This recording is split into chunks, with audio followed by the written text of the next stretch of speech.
3, 4. It shows it's live now. So okay, go for it. All right. Is it recording? Yes. Yes. Yeah, it's recording. Sorry. ASEI National Convention coming up on December 5th and 6th. Don't miss it. Please be there.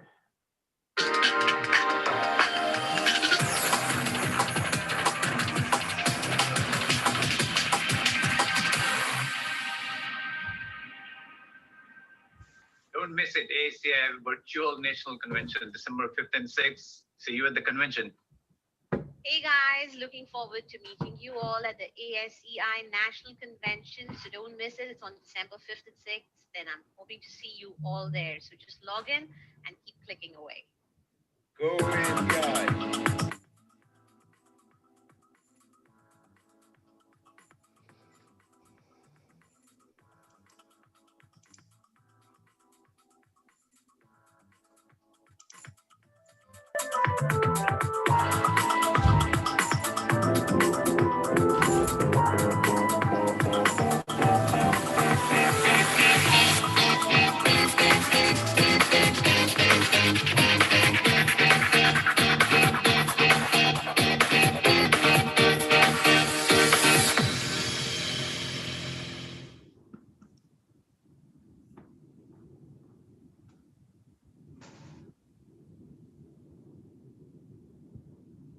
But the ads play, right? So I have queued them after the ads, Okay. and I have 2 of them, and we'll play it. Yeah, we'll play it. Baby.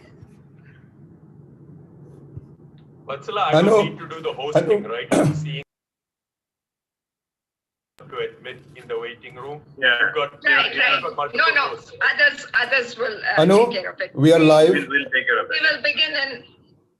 Hello all, Start. welcome to day 2 of the National ASEI Convention GET2020, the Global Engineering and Technology, sponsored by C4B Mortgage, located in Troy, Michigan. So some housekeeping items before we dive right into the introduction. So all of you in the audience will remain muted during the presentation. So please don't struggle to unmute yourself. But we would love to have your comments and questions. So in order to have an uninterrupted presentation, we would request you put your questions in the Q&A box anytime during the presentation or right after. We're going to get to it if we have the time. We will be monitoring the chat and will post the questions to our speaker at the end of the presentation. And today's webinar is being recorded. We will share the link on www.aseiusa.org. We welcome you to bookmark and visit the website to access resources and apply for your membership so you can hang out with some cool folks throughout the year. All right, so did you know that the genetic structure of the virus SARS-CoV-2 was sequenced within weeks of its discovery, and it was done with the help of both scientists and engineers? Optical, electrical, mechanical, computer, chemical engineers were all involved in making this possible. And this shows how you are important and significant to this calling that your profession has brought about. We had a fascinating and insightful day 1 with amazing speakers and presenters sharing their stories, experiences, and a fantastic output towards the finale with some really cool, creative young minds of the future. So what's in store for today? Let's hear it from the man himself, my dear friend and very, very sharp president of ASEI, Jwalant Lakhia. Thank you, Anu. Thank you for your enthusiastic anchoring yesterday. I know we are in great hands with you today as well. On behalf of American Society of Engineers of Indian origin, ASEI, I want to welcome everyone to our 33rd annual convention. As you know, the theme of our convention is Global Engineering and Technologies, GET 2020. I hope all of you are having a safe 2020 in these unprecedented times. Usually, our conventions are held in person, hosted by one of our chapters in the East or West Coast. We decided to switch to a virtual convention due to the obvious challenges we are all facing. The objective of this event is to provide a forum to promote and share advancements related to latest cutting-edge innovations and technologies across various engineering disciplines. To that end, we have planned these 2 days of sessions featuring many distinguished speakers from various technical and engineering disciplines. We are very grateful to all speakers and session owners for taking time out of their busy schedules, even during a weekend. As Anu mentioned, we had a very successful day one yesterday. In addition to amazing keynote and technical sessions, we had 6 youth finalists showcasing their work in engineering and science. We will be announcing the winners of our Youth Technology Exposition, or YTE, during the closing remarks later today. We are also going to recognize several individuals for their dedication, hard work, and exemplary contribution in their respective fields. We will be acknowledging those who have done extraordinary support and work for ASEI, and this will take place during our award ceremony towards the end of the day. I really appreciate all who have registered for this convention. Your participation encourages us to keep planning for events like this. I am also thankful to all our life members, regular members, and well-wishers. If you are not a member, please consider becoming one at your earliest convenience. Our life membership is only $250, and regular annual membership is only $30. This convention would not have been possible without a strong team. So for our convention this year, Bhavesh Joshi is our convention co-chair. Rakesh Patel is also our convention co-chair. Piyush Malik is a convention content chair. Vatsala Upadhyay, she is our convention technology chair. And Dr. Thomas Abraham, he's our ASEI awards chair for this year. We are also supported by our strong national board of directors. And as our board of director members, Bhavesh Joshi is our vice president, Rakesh Patel, who is our past ASEI president and treasurer for this year, Ashok Madan is our secretary and ASEI SoCal president, and then our rest of our directors, Dr. Thomas Abraham, Suresh Ladwa, Anand Sankar, Radhakrishnan, Shafiq Bandagi, and Venkat Gurunathan. In addition to our National Board of Directors, we are strongly supported by all our local chapters. And Piyush Malik is our ASEI Silicon Valley president. Vatsala Upadhyay, she is president of our Michigan chapter. Erin Guman was the president of our Seattle chapter. Ashish Mehta from ASEI San Diego. And Sumedha Mohan from our Washington, D.C. NCC area. And obviously, along with these chapter presidents and their strong teams, ASEI is fully supported both on East and West Coast. Before closing, I want to talk about our founder, Dr. Hari Bindal. He was a member of our national board this year, and unfortunately, he passed away a few weeks ago. He was very excited to see us hosting this convention on his birthday.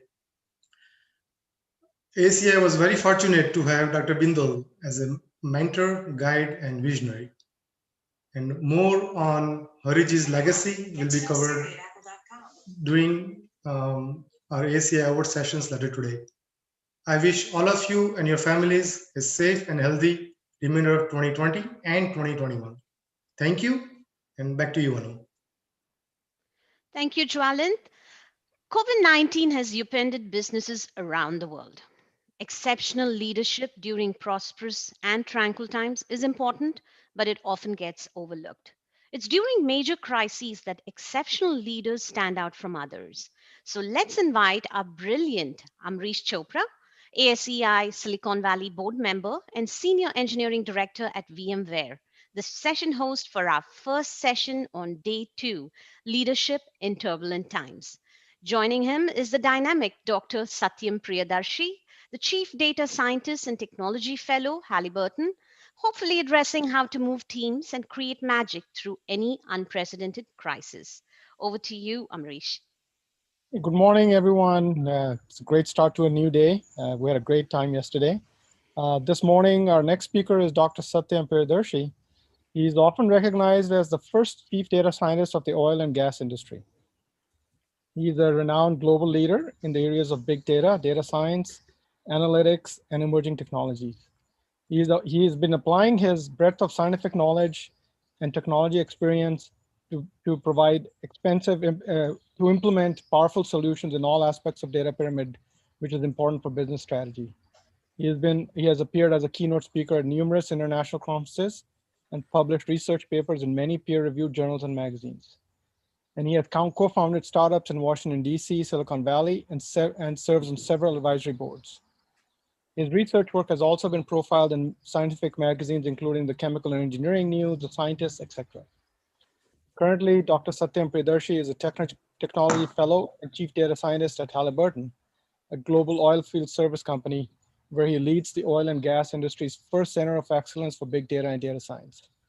He's also the managing director of Halliburton's India Center in Bangalore. Dr. Priyadarshi has received his MBA from Pamplin College of Business at Virginia Tech and his PhD in chemistry from IIT Bombay. Please give a warm welcome to Dr. Priyadarshi. Over to you, Dr. Priyadarshi. Thank you, Amrish. So am I sharing the slides, right? Yes, please. All right. Good morning, good afternoon, good evening, depending on where you are attending from. So this is the session is called Leadership in Turbulent Times. I think what we need is what I call reignite leadership. And the turbulent times is what brings us into what is the era called compounded disruption. What does that really mean? We'll talk about that irrespective of the industry that we are talking about. So before I start my talk, I really need to thank a number of people. That means the ASEI, and of course, I knew Mr. Bindal very closely through my association in the DC area. And I'm very sad about that. We had good interactions over the last 2 decades here. And of course, thanks to this organization for inviting me, and especially Piyush, who invited, make sure that I am here.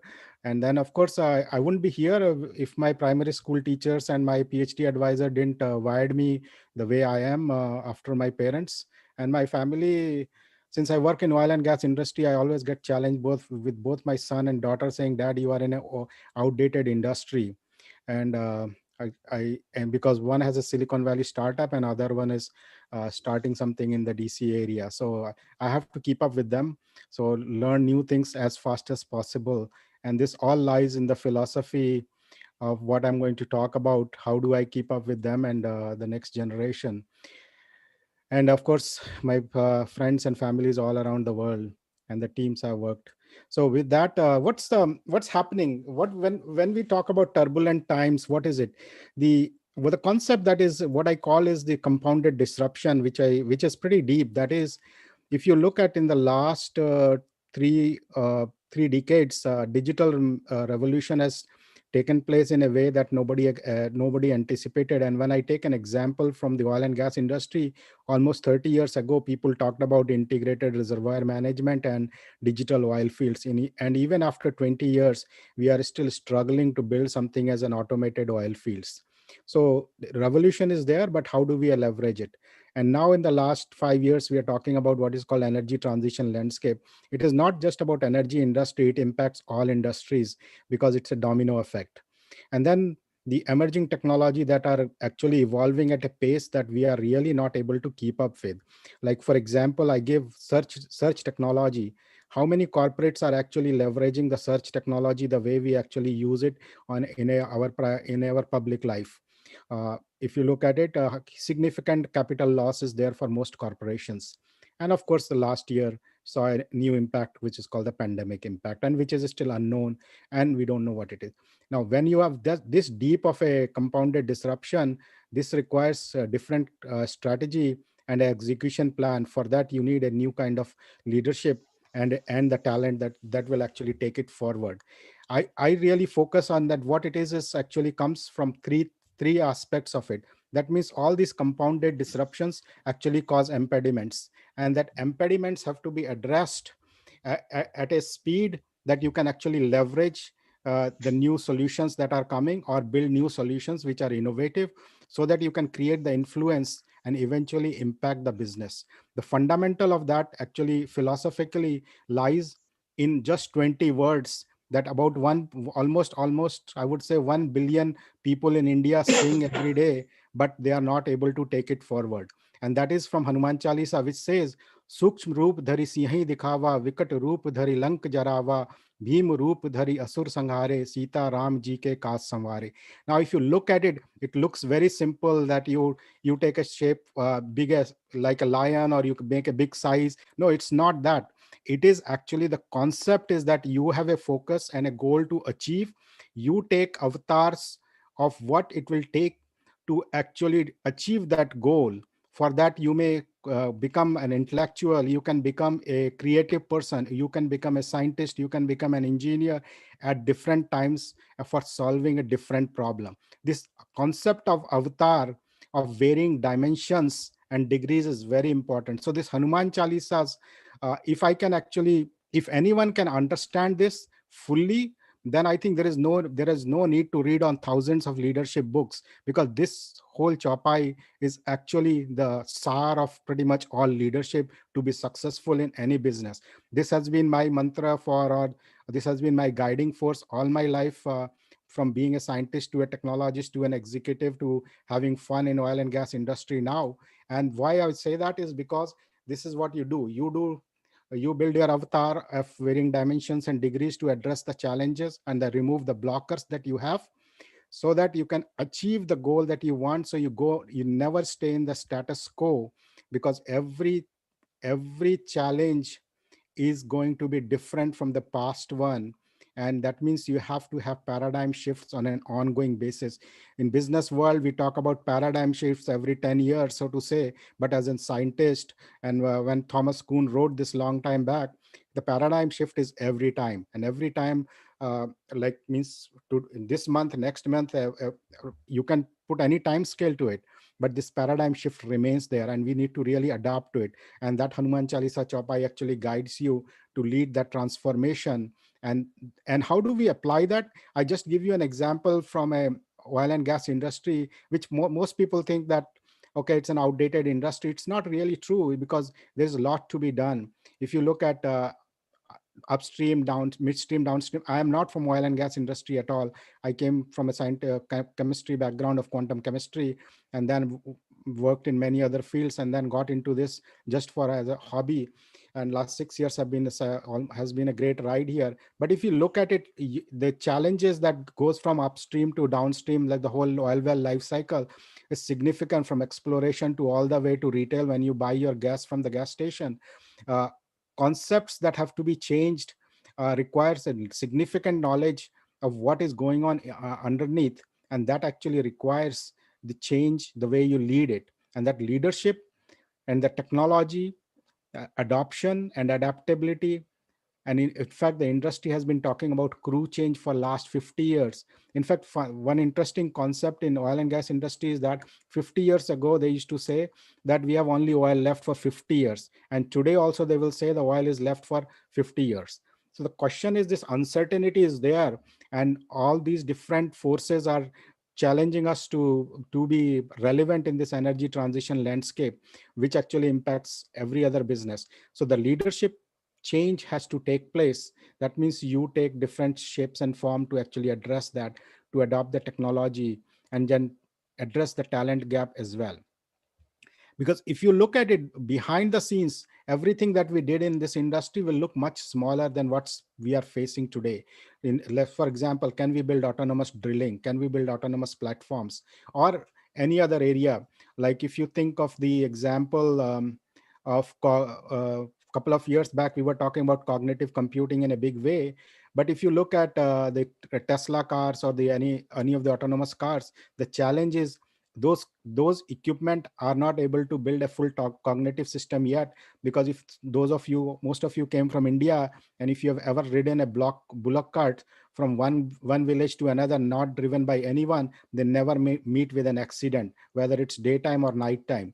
So that cognitive power has to be captured to actually address these kind of challenges, because every challenge that is in the past will always look smaller, and it will look as if, oh, it was such an easy thing, it looks remote. So if we actually address those impediments, create the influence, and move forward with an impact, that's what we need to do. So and this can only be done if we do the two factors that I call that karma matters. That means karma. If you think of it, that what is it? Knowledge. Gain the knowledge of any industry. As I said, I personally have nothing to do with oil and gas industry, but 6 years have been a great ride. Fundamentals are same. Then you create the right avatar for yourself to address the challenge, whether I'm doing geophysics, or am I doing drilling, or am I doing HSE, and then recognize the value of that, how the business is impacted. This requires you to actually remove the mirage that is around the industry or any of the challenges that you solve, and then you adapt and agile solutions so that you can go forward. So if you think of it, what I just talked to you is that that if you understand the fundamentals of that chopai, and you follow the principle of karma, that is the karma matters, any industry, any problem, you can actually lead that space without any hesitation. Personally, that has been my experience. I have moved from different industries, and when I left academic full-time to become in the corporate world, I decided that I want to be in the C-suite in less than 10 years of joining as a individual contributor. And the day I joined a CEO and a chairman's board, that was 9.5 years into my journey, and whole of my success depends on Hanumanji and all the training that I got and this chopai. And this is what I've applied. And we can go, anybody has any questions on that, happy to answer. A lot of these things I've written in various shape and forms. And here is my contact information as well. So anybody who wants to talk about, with that, I thank you for your time. I think I would stop here.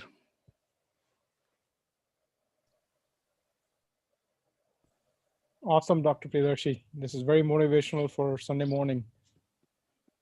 Thank you. I appreciate your time. This is actually excellent.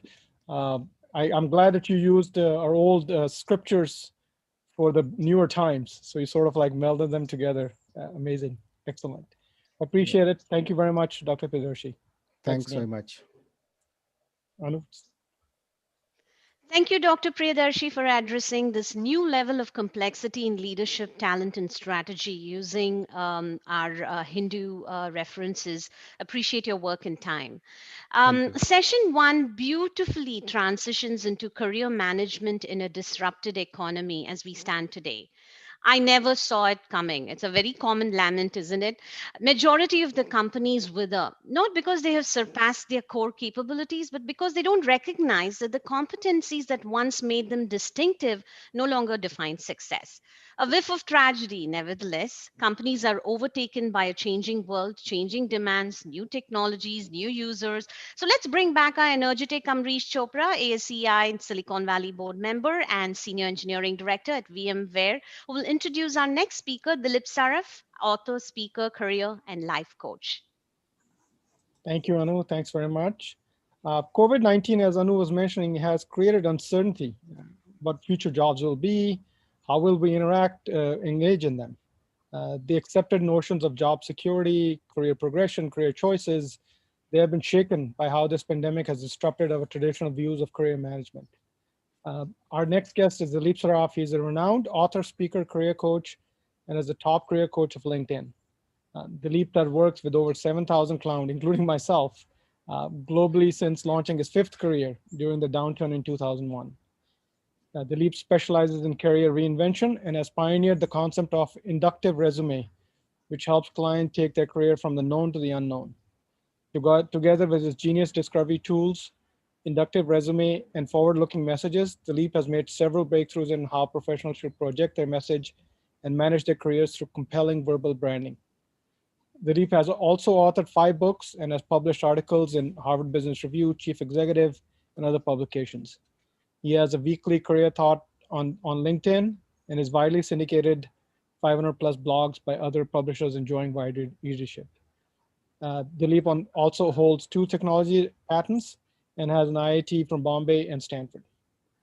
Thank you very much. Please welcome Dilip Saraf. Thank you, Amrish. Greetings, everybody. I'm going to launch my PowerPoint. I hope you can all see it. Can you see the screen? Hello? Yes. Okay, great. I'm going to quickly run through. I'm not going to read every line of my text here, but just give you a thematic sense of what mindset we need to adopt to deal with the disrupted economy. The previous talk actually is a good launch pad for my own topic here, because what the speaker said in the past talk is very much relevant to what I'm going to do in terms of how to make your avatar work in each transformation of your career. And I've done that 5 times in my own career. So I'm going to go through this and walk you through how we're going to do this. So this is the agenda.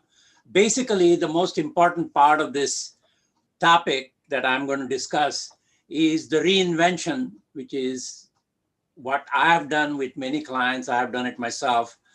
The power of the infinite game, which is basically what the previous speaker was talking about, avatars. You can really assume any number of avatars, and the power of the infinite game versus playing a finite game. I just want to talk about that. And the changes you can make, which is the actions you can take to make these avatars work for you. So I'm going to talk about those. So let's go through some of the disruptions. You know, COVID is right in our face right now, so that's all we think about. But if you go back even just 20 years with the Y2K and the 2001 bubble bursting, the technology bubble bursting, the outsourcing that happened, technology disruptions that have happened, cloud, AI, transportation, all of these things are continuous over the last 20 years. So there is nothing unusual about COVID's disruption as compared to what we have experienced. So we need to be prepared always to deal with any disruption that comes around. And that's the readiness that I'm going to show you how to do. So how to be prepared for this, right? So the first thing is you have to uncover your own story. I call it CPOP, and CPOP stands for Customer Point of Pain. We have been programmed now in the paradigms we use is what is your elevator speech or what is your value proposition? That's what we think about, but that's internally focused. That's me. Nobody cares about me. What they care about them. So the customer point of pain is a shift of mindset that you need to bring about in how you think about what the CPOP is for the customer you're dealing with, and how does that translate into your value proposition or your elevator speech. We do it normally exactly the opposite. We say, this is my value proposition. You want to buy it? No, I don't, because you don't know my pain point. So that's the main important point I want to emphasize here. And learning to frame your story and cultivating the growth mindset. So you need to be able to frame the story, and I'll give an example in the later slide of what the story is that you are telling yourself first. And I'll give an example of that just a few slides down. And then how do you transform that story, as the previous speaker said, the avatar, so that the person looking at the story says, yep, that's my point of pain, you got it, what can you do for me? That's how you need to kind of take the person you're talking to from where your mind is to where their mind is. And that's not a hard thing to do if you understand how to communicate that well and how to become credible in that communication. We tend to focus on the language that we understand, the lexicon that we use, but we need to understand the language the recipient will understand. And there is always a difference between those two languages. And for you to be able to become credible with your genius, and I'll talk about that in a minute, you have to convert the language that you normally use to the language that they understand. And that's how you have to master your communication. And broaden your network. Now, everybody talks about doing network, but just attaching more people in your LinkedIn network is easy. But building the community is where that is all about. And community that you serve and the community that derives input to you, gives input to you, and makes you more empowered, if you will, by virtue of how they interact with you. So merely building a network, in my mind, is not enough, but you have to build communities around the networks you build. That requires a lot of active effort. And unless you do that, you cannot change your avatars, because each community that you build has to understand the avatars you're transmitting. And once you have that language to convey that avatar, the communities that you'll build will understand that through your credibility. Develop a strong brand. That's very important. It takes time to build the brand. And learn how to learn, because there is so much content now being generated constantly, new topics, new technologies, new approaches, new applications, and so forth. There is just no time. But if you can do the meta learning around it and understand conceptually what is happening, that requires a different skill.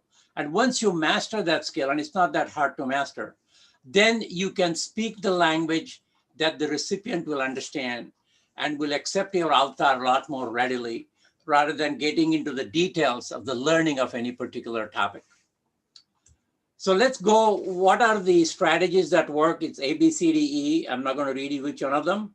But once again, build your relationship, build your networks, be vigilant about untapped opportunities. Always untapped opportunities, especially in a disrupted economy. I'll give you two examples right now. I have a Hollywood music director. She was nominated for Oscar awards and so forth. But she called me early this year, right after the COVID thing happened, and said, Dilip, all the production is shut down. What can I do with my orchestra and with my talent to build these musical themes? And I said, look, people are stuck home and they are very interested in having exercise videos. So can you score for exercise videos that are highly specialized and at the high end? And that's what she's doing now. And she really has recently scored a really big score on one of the home video exercise videos. So that's an example of how can you get into from where you are to where the opportunities are in a disrupted market. I'll give you another example.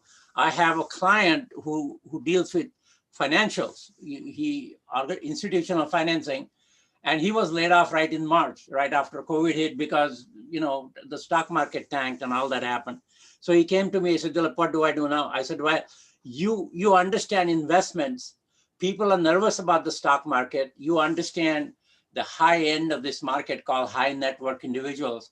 Why don't you become an individual consultant and work with them to show in this pandemic, what are the right opportunities to tap so that you can consult with them individually? And that's exactly what he's doing. And he's making a lot more money than he did as an employee. So you have to always find how can you identify these opportunities and how can you quickly shift into an avatar that will work for you. Now I'll come back to the story that I told you about before. You hone your own story, first tell it to yourself. It's an extremely important point that I would like to explain to you with my own story. We are very good at telling our story like the elevator pitch or whatever it is. When I started my fifth career, which is career coaching 20 years ago in 2000, people asked me, Dilip, what do you do? And I told them my response was, I do career coaching. After some successes that I had with really very visible clients and they landed well and so forth, I developed some confidence around my ability to coach and transform people's and reinvent them. And then when people ask me, Dilip, what is that you do? My answer was, I am a career coach. So I went from I do career coaching to I am a career coach. It took me about 2 or 3 more years when I really had great successes with really well-known people in the Silicon Valley and outside in the world as well. I changed my story to say that I'm the best career coach there is. And if you find a better coach, let me know who that is. That's the story I told myself. And the way it made an impact on me changed the way I practice my craft. So ever since then, I've become LinkedIn's #1 coach. LinkedIn ranks their coaches based on the number of recommendations they have. I have like 270 some recommendations. Most coaches have like 12, 20, 30, 40. And the point, I'm not bragging about it, but I'm saying that once you brand yourself as the best there is, things happen that you can leverage. And that's the story that I'm telling. You should tell yourself first rather than telling others what your story is. And that's, to me, is a very important point. So figure out what your own story is, tell it to yourself, own the avatar, and then go out and see how easy it is to sell that story. Always keep yourself market ready and establish trust and credibility. These are very important aspects of how you can sell your avatar many times once you get these ABCDEs done well for yourself. So what is the reinvention? What does it entail? The awareness of CPAP, you have to understand what the pain point is, not what you do. It's what they want. And that requires some insight, some research, some intuition, some, more than just knowing about yourself. Clear way to connect with the target. Once you understand the CPAP, customer point of pain, you need to clear way to connect the customers with the target. A story that sells, just like I told you my story, you need to tell your own story and the story around what you're going to do to alleviate their pain. What is the story that you can bring to their party? And people say, oh, for the interview, you have to be confident. And my take is, yes, confidence is important, but empathy is more important than confidence. Your ability to understand and sync up with the audience is much more important than having great confidence with which you impart your story. Executive presence is important. In fact, you can go to LinkedIn. I recently posted a blog about what framework for executive presence works. And it's a pretty comprehensive blog about different aspects of executive presence that basically allows you to influence people much more readily if you understand that framework and create your story around how to execute that framework. And if you read the blog, you will understand that. And the final thing here is I want to say, playing the infinite game, not the finite game. And I'll tell you what the infinite game is. We are programmed to play, to compete with somebody. And when we compete with somebody, even at the personal level or at the company level, or the corporate level, or the division level, when we do that compete thing, we're playing a finite game. What I'm saying to you is the infinite game entails competing with yourself. And I'll tell you a story that goes back to 2004 Olympics. I don't know how many of you remember this, but there was a 16-year-old athlete skiing, I think, or skating. I think it was skating. Her name is Hughes. I forget her first name now. And the whole press was around two really star gold medal winning athletes that they were fighting against each other, and the press was covered by that. And this Hughes, 16-year-old, said, I'm not going to mess with that. I'm just going to go have fun. I'm going to compete with myself. And she won the gold medal that year because she just went there to have fun. And she said, I'm not going to compete with the gold and silver medalists who are in this game with me. I'm going to compete with myself. And that's the point of playing an infinite game. And see the difference it makes in your mindset and in your performance when you're playing that infinite game. And if you learn to play that game, you can truly have infinite avatars. That's my take on it.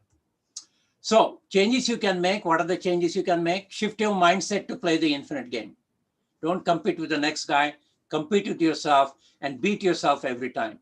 Expand your network beyond your comfort zone. Invite people that may not accept your invitation and wait until they find you worthy of their network and then become part of their network.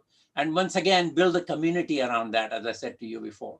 Stay vigilant about seemingly innocuous signals. I don't know if you can see that part. The innocuous signals are, if you are in a company, something happens to you, like for example, I'll give you an example. I have a older client, she's in her late 50s. She told me that they fired her 60-year-old boss and brought somebody who was 32 years old. And she called me just a few weeks ago and she said, "Dilip, what does that mean?" I said, it means the company is going to focus on the younger audience. So you better make sure that either you convert yourself to look like a younger audience in terms of your language and your, what you do, or find yourself another job and get ready for it. That's what I mean by looking at these innocuous signals. Figure out the story you tell yourself. I've said this 3 times. I'm saying it this for the 3rd time here, is tell your story first to yourself, and then you're ready to sell that to others. Unless you sell your own story and own it, nobody's going to buy it. And learn how to make preemptive moves. Make preemptive. Dilip, just a time check. Sorry, time check for 2 more minutes left, Dilip. Yes, I'm almost done. I'll be done in a minute. And finally, that's my message. And I'll just show you the framework I have for the executive presence. It's a blog that is posted on LinkedIn. You can go read it. It's a fairly extensive write-up on the blog itself. But this is the framework that will allow you to develop and work on your executive presence so that it works for you. So that's my presentation. I hope that you find it useful and make your avatar work based on some of these things that I have stated here. Thank you very much. Wonderful. Thank you very much, Dilip. This is very informational. And I personally actually know that this stuff works, so I can vouch for that. So appreciate your time. I appreciate your time. Okay, so thank you. Thank you, everybody. Okay, Anu, it's on to you. Thank you, Mr. Sara, for your insightful presentation on transforming avatars based on changing times. It's just simply brilliant. Appreciate your work and thanks for your time. Thank you. Just call me Dilip. Just call me Dilip. Okay, Dilip. So with great power comes great responsibility.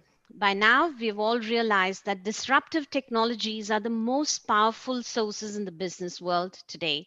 Sometimes I wonder how simple our lives were and how simple our problems. But technology has transformed how we live, how we work, how we govern, how we do everything and anything. With it comes a lot of challenges, but it brings with it fresh opportunities. So I'd like to welcome the very well-informed session host, Santosh Ankola, ASEI Silicon Valley board member and head of product at TechCrunch and Engadget, as we get into a fun and exciting conversation with Naveen Jain, CEO Vyome, founder chairman Moon Express, and Piyush Malik, senior VP, Spring ML, discussing all about creating a transformative change by building positive social impact.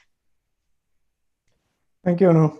Thanks for the introduction. Our exciting next session, as Anu said, is a fireside chat on exponential technologies for humanity's greatest grand challenges. In this session, we'll explore the exponential technologies such as AI, VR, AR, and many more that will help some of the biggest challenges in humanity, and especially in the health and life science industry.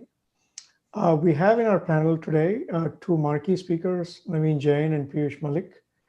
Naveen, if you don't know, is an entrepreneur driven to solve global grand challenges through innovation. He's the founder of several companies, including Moon Express, Vyome, Blue Dot, TalentWise, Intellius, and Infospace. Moon Express is the only company in the world to have the permission to leave Earth's orbit and land on the moon, with a goal to harvest planetary resources and to develop infrastructure to make humanity a multi-planetary society. Vyome is focused on disrupting healthcare with the goal of making illness elective. Naveen is director of the board at the Singular University and XPRIZE Foundation. He recently launched a multi-million-dollar women's safety XPRIZE to empower women around the world. Naveen Jain has been awarded with many honors for his entrepreneurial success, including Ernst & Young Entrepreneur of the Year, Albert Einstein Technology Medal for Pioneers in Technology, Top 50 Philanthropists of 2018 by Town & Country magazine, Humanitarian Innovation Award at the United Nations, Most Admired Serial Entrepreneur by Silicon Valley, India, Top 20 Entrepreneurs and Lifetime Achievement Award for Leadership by Red Herring. Welcome, Naveen. It's a privilege to have you. Thank you. Thank you very much, Santosh. It's very kind of you. Yeah, we also have Piyush Malik in our panel, our own Piyush Malik. Piyush is a startup executive, entrepreneur, board advisor, and business transformational practitioner in the domain of engineering technologies. As senior vice president at SpringML, which is a Google partner startup that builds AI, ML, IoT, and data science solution, he helps enterprise accelerate in their journey towards AI first and cloud first digital transformation. Formerly, he co-founded and led the worldwide Big Data and Analytics Center of Excellence within IBM's digital consulting business, and was appointed as a member of highly selective IBM's Academy of Technology in 2015. With 25 years of corporate background, he recently ventured into the world of startups and entrepreneurship. In the spirit of community service and give back, Piyush has served on the boards of a number of professional and nonprofit organizations, including TIE, American Institute of Big Data Professionals, and ASEI, where he's the founding president of their Silicon Valley chapter. Welcome, Piyush. I'll now turn it over to Naveen and Piyush.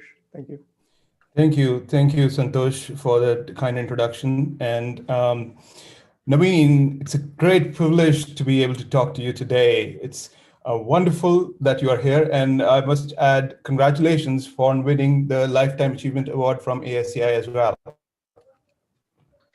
I'm absolutely humbled and honored to receive the award. And just, it's an absolute pleasure to be talking to fellow engineers and really looking at how the exponential technologies are really going to be the foundations that will allow each one of us to be able to disrupt many of the things that, normally you wake up in the morning and you get pissed off about it, right? Now is the time for us to actually go out and do something about it.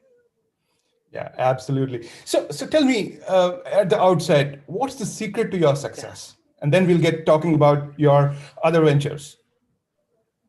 Yeah, so I think honestly, first of all, let's just define what success really means, because I think everybody has a very different idea of what success really means.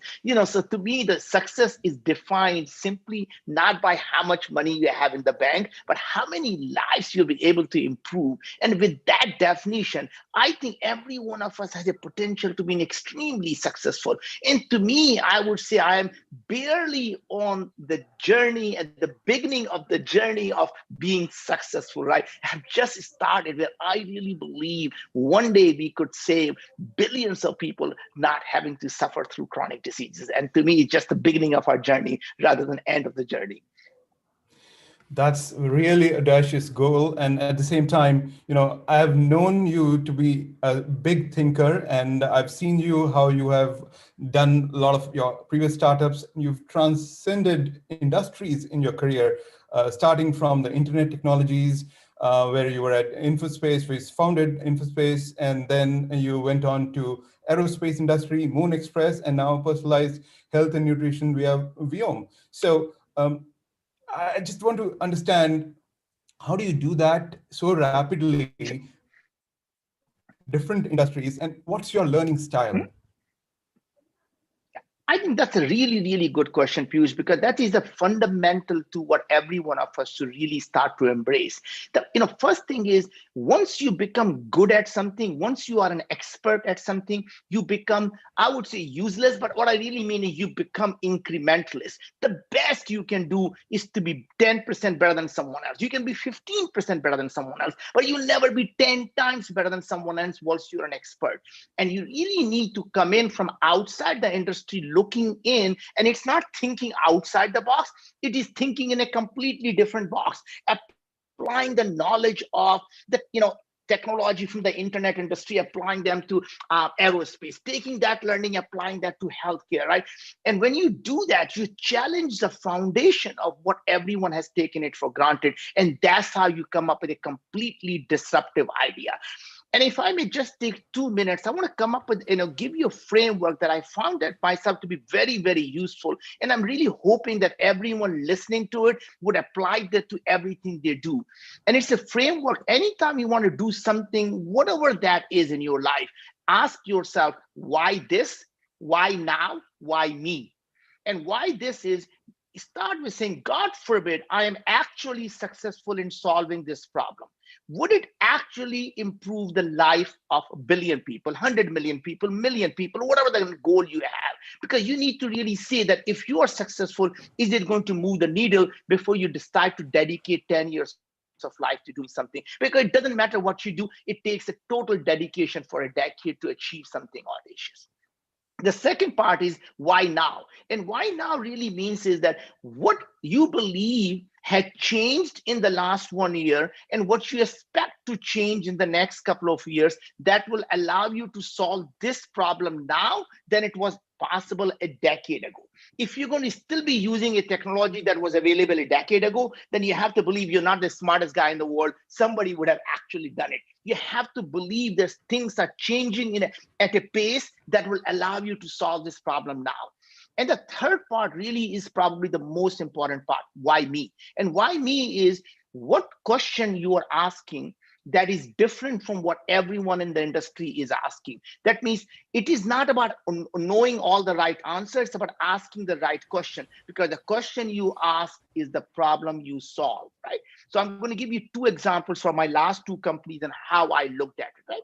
So in the Moon Express, when we say, can we actually create a multiplanetary society? Because all 7.4 billion fellow humans are living on a single spacecraft. And if our spacecraft gets damaged, the whole humanity will come to an end. It's not about planet won't survive, planet would thrive. In fact, if you look at the last time when we got hit by a large asteroid, the dinosaurs were roaming this world and dinosaurs all died. The planet thrived, planet created humans, planet actually did really well.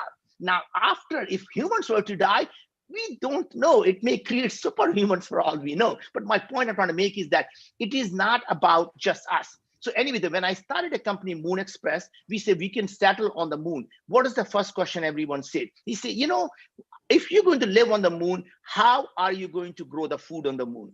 Right? That is not generally not a bad question, but it is a wrong question, because when you ask someone how to grow the food on the moon, the only solution is to find a way to grow the food. Now, what if you were to ask a slightly different question that says, why do we eat food? Just by asking why we eat food, you realize we eat food only for two reasons: to get energy and to get nutrition. And you say, oh, can I get energy from radiation like bacteria does? Can we get energy from photosynthesis like plants do? And what else can be done to get energy? What are the other ways I can get nutrition? Is it hydrogen? Is it oxygen? Well, there is water. Can we use water to get hydrogen and oxygen? What I'm trying to say, suddenly you have 10 more different ways of solving the problem by simply asking a different question. Same type of things happened when I started Viome. In Viome, we were really looking at the chronic diseases, and it occurred to me that every single person in the industry is asking the same question. They want to know about the genomics, genes of every human being. They want to also know what microbes are in our gut, because people are starting to realize that gut microbes have something to do with chronic diseases. And I thought, you know what, that is interesting, but your genes don't change when you develop diabetes. Your genes don't change because you gain 200 pounds. Your genes don't change when you become depressed. In fact, your genes don't change any chronic diseases that you develop. So how can a solution lie in the gene? It has to be the gene expression, right? And we say, what if? Instead of looking at the gene, we measure what they are expressing. And to me, it was like, instead of measuring who is there, we let in your gut, we say, let's find out what they are actually doing. Because if these organisms are like human beings, you could have tens of different organisms doing the same thing, or same organism doing different things in different people's gut. So just by asking a different question, it led us down the path where we are able to completely disrupt this whole healthcare industry that nobody would have believed, or aerospace industry that nobody would have thought of. So that to me is a right framework. And by the way, you can apply that not just to a startup company, you can apply that to your personal life. When you meet someone, you say, why her? Why now? Why me? And you can come up with the same answers. Wonderful, wonderful framework, Naveen. I love it. I love it. And the examples you gave really bring to life your thinking is so clear and you're so articulate. I love it. And of course, you're a great storyteller. And I really, really loved, I don't know when I read, whether I was reading your Moonshot or I saw an interview somewhere where you talked about how there's the gut talks to the brain. So, you're going to share a little bit more about that, a little bit? Yes, of course. So one of the things that obviously, as you can imagine, I'm not a scientist. I don't understand this. So anytime I start a new company in a completely new industry, I actually apply this a very specific way of learning. So if you read one book on that subject, what happens is the author's view becomes your view. So you never want to do that. So you want to read 20 books. So you have now 20 data points of how different people are looking at that problem. And then you create a 21st view, which is your own, by connecting all the dots. And that view actually becomes an Uber view of what every expert has not connected the dots, because everybody is looking at their own dots, right? And you actually, it allows you to connect all the dots. Another thing is, everyone talks about that somehow that, people have this crystal ball. People who succeed, they are able to see what is going to happen in 3-4 years, and that's what makes them successful. In fact, it is a complete misnomer. So here is how I've always found myself to be slightly ahead of what's happening, by simply looking at what is coming out in the academic journal today is what you're going to be seeing 5 years from now in the real world.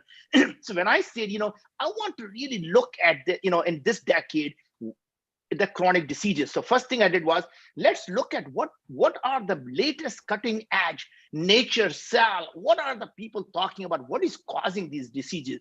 And it turns out everyone was saying that depression is caused by what's happening in your gut. Alzheimer's is caused by what's happening in your gut. Parkinson's starts 15 years before you see the first symptom. It starts in the gut, right? And now I'm looking at all these things people call gut microbiome. I have no idea what gut microbiomes are, but I'm now convinced something's got to be done about this gut microbiome. Then I started looking and said there are 10 companies who are doing the gut microbiome testing. So how can that be a problem? 10 companies looking at it, the problem is not solved. Either I'm a moron or they're asking the wrong question. And then I said, what are these companies actually doing? It turns out every single company was simply looking at what are the organisms in your gut. And they were hoping to figure out if two people have diabetes, this person has this organism, this person this organism, somehow they're going to be able to bring the diabetes people to non-diabetes. And I kept thinking, I said, look, this can't be true. If you look at the, how many different people can do the same job, what if there are many, many different organisms that are doing the same thing? So by looking at them, it will never solve the problem. The second part that was really interesting was I said, same organisms can do multiple things. So it could, in your gut, maybe doing something that is good. In my gut, it could be doing something totally bad. And it turns out that even though it was a hypothesis, today it turns out to be true. So whether you look at any organism, people like, this organism called Akkermansia, everyone thinks it's a probiotic and you should take it because it's good for you. In fact, it turns out in some people's gut, it becomes really, really pathogenic and it causes multiple cirrhosis. It causes many other diseases. You look at C. diff, it can kill you, or C. diff can actually be really good for you, producing butyrate and short-chain fatty acid. So to me, the key was understanding that our gut and our brain is a bidirectional communication. And what happens in your brain affects the gut, but most importantly, 9 times more signal go up than the signal come down. That means what is happening in your gut actually changes your brain. So today, some very interesting research come out, Piyush, that this gets me excited, that people were able to simply do a fecal transplant. People who had alcohol addiction, and addiction went away. People who were depressed, the depression goes away. People who were anxious, the anxiety goes away, right? And now what we are seeing is even the cancer. If you look inside the cancer, there is microbes inside the tumor. And imagine if you can develop a vaccine that can not only prevent the cancer from happening, it will actually reverse and completely get rid of the cancer when it is there. So one day, if I may just summarize, in the next 10 years, we are going to get rid of cancer. We're going to get rid of the chronic diseases. And our goal really is to look at and creating this world where being sick is truly a matter of choice, not a matter of bad luck. Now, remember the choice of words I'm using. I didn't say we will create a world when there is no one who is sick, because that tells you you have that power. By saying it is optional, I say it is up to you. I will say, Piyush, Like when we do a test, we say, Piyush, don't eat broccoli. Broccoli is bad for you because your sulfide production in your gut is too high and it is not good for you. Is spinach that you think is healthy because Popeye told you it is good? Popeye was not the scientist. It is in fact bad for you right now. And it may be good for you 6 months from now. Right now it is bad. And you say, you know what? I'm going to eat my spinach. And that means, you know what? Being sick is a choice. I can't tell you what to do, but you can tell yourself what to do. And that to me is the key, is to say, give everyone a choice of, let them know what is good for them, let them know what is wrong for them, and give them a choice what they want to do with that. And that to me would be the key to the human health, is that we will, each one of us will know what to do and we'll have a choice. Now, if I may just continue on that totally different tangent thought, even if you were to solve all these problems and you say there are no chronic diseases, won't humanity run out of things to do? What will we do if all these problems get solved? And it turns out we will never run out of problems. You are pretty too young, Piyush, so I'm going to date you. In my days, people used to dial into the internet using 300 baud modem, right? And that 300 baud modem is how we connected. You can remember the sound when it connected. That was a sound of joy. You remember, right? Absolutely. And I have to tell you here, Naveen, you're not dating me, because the very first link, video and audio link between one location in India to another location in India, in that very first link, I was involved in that project. I was a telecom engineer at that time. So it was set up for SBI in India with Tata Telecom. So you're not dating me. I totally get it. So now here's the point I was going to make was, now imagine what we are doing right now.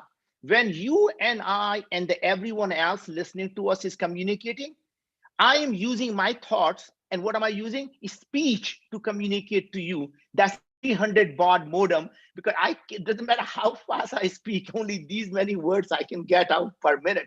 That is the very slow way of communicating. Imagine if my brain can be connected to your brain and everyone else's brain, and we can upload all of our thoughts instantly.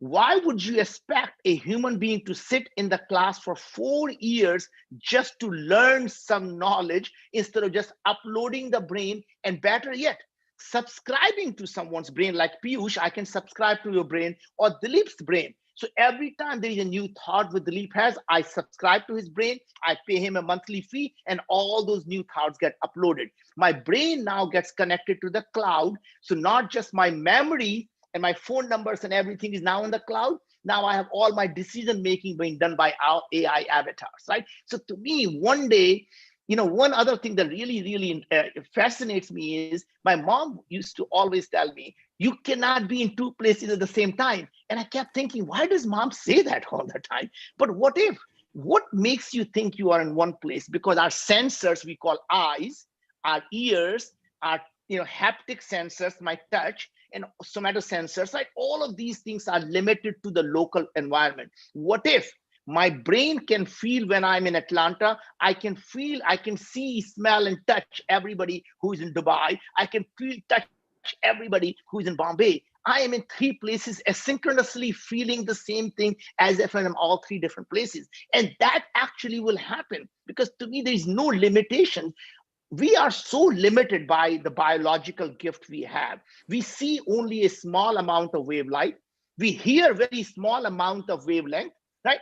Now imagine if I told you that I'm hearing a Taylor Swift right here, you would say this guy has really gone cuckoo, because there is no Taylor Swift playing. And you put a radio and you can hear it. That means sound is here. We just can't hear it. And anyone who can hear it, we think they're a cuckoo, right? But they're not a cuckoo. They in fact are super enabled, right? Yeah, you're talking some things which are science fiction-y, like science fiction. And I'm reminded of something that I saw on perhaps Netflix, Upload, which talked about how people can have an afterlife where their entire memories are uploaded. And so the idea of subscription is like as if you're subscribing to a YouTube channel. I really love your examples and your style, Naveen. We could go on and on, but I want to make sure we have some questions from the audience as well. So I'm just keeping an eye on that. And I don't see anything. Well, there are people who are expressing they want to be in multiple places. But before I see any other interesting question, I would want you to see if you can explain the concept of exponential technologies and the grand challenges and how you support them. Of course. Yeah, so Piyush, exponential technology, the technology that are accelerating at a pace, and you can say they double every year or they double 18 months, right? So it's a Moore's law is one of the exponential technology that says number of transistors on a silicon would double every 18 months, right? Now, the interesting thing that's happening is we are building the technology on top of the existing technology. So acceleration itself is accelerating, right? And that is really the key. And that thing is really how you start to see what is coming actually in the next couple of years, because the exponential technologies are so disruptive that most people would never even fathom about what that really means, right? So if I were to tell you, Piyush, you have two choices. I will give you $1 million right now, or I will give you 1 cent today, and I would double it every day. I would double it for 30 days. So you'll get 1 cent today, 2 cents tomorrow, 4 cents next time. Everyone will take $1 million today. And what they don't realize is when you're doubling 1 cent every time, by the time you go day 30, it is a $1 billion, right? So my point is, human mind cannot actually understand. They understand linear. 1 cent, 1 million, I'll take a $1 million right now, right? But they don't understand when something is doubling, it looks really nothing is happening until it hits the knee of the curve and it just takes off. And people say, oh, where did that come from, right? 3D printing is a great example. People keep talking about, oh my God, 3D printing is so new. It came out of nowhere. Well, it has been 30 years. 30 years. In fact, all of the patents on 3D printing are all expired, right? So my point is because it was so disruptive for, double, and boom, it took off, right?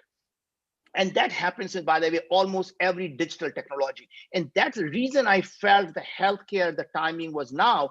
To do healthcare right, you have to digitize the human body. And that means you have to be able to take an analog sample, blood, stool, saliva, pick a name you want, and to be able to convert them into digit, ACGT. Once you do that, it follows the path of an exponential curve. Then the cost of processing gets really, really easy. Now you can put them at 1,000 core at AWS, analyze the data really cheaply. Then you can use AI to be able to make sense of all of that. And suddenly the thing that was used to be on a trial and error linear path, now we've gone an exponential path. And today we can not only predict before you have a disease, we can predict 30 different diseases.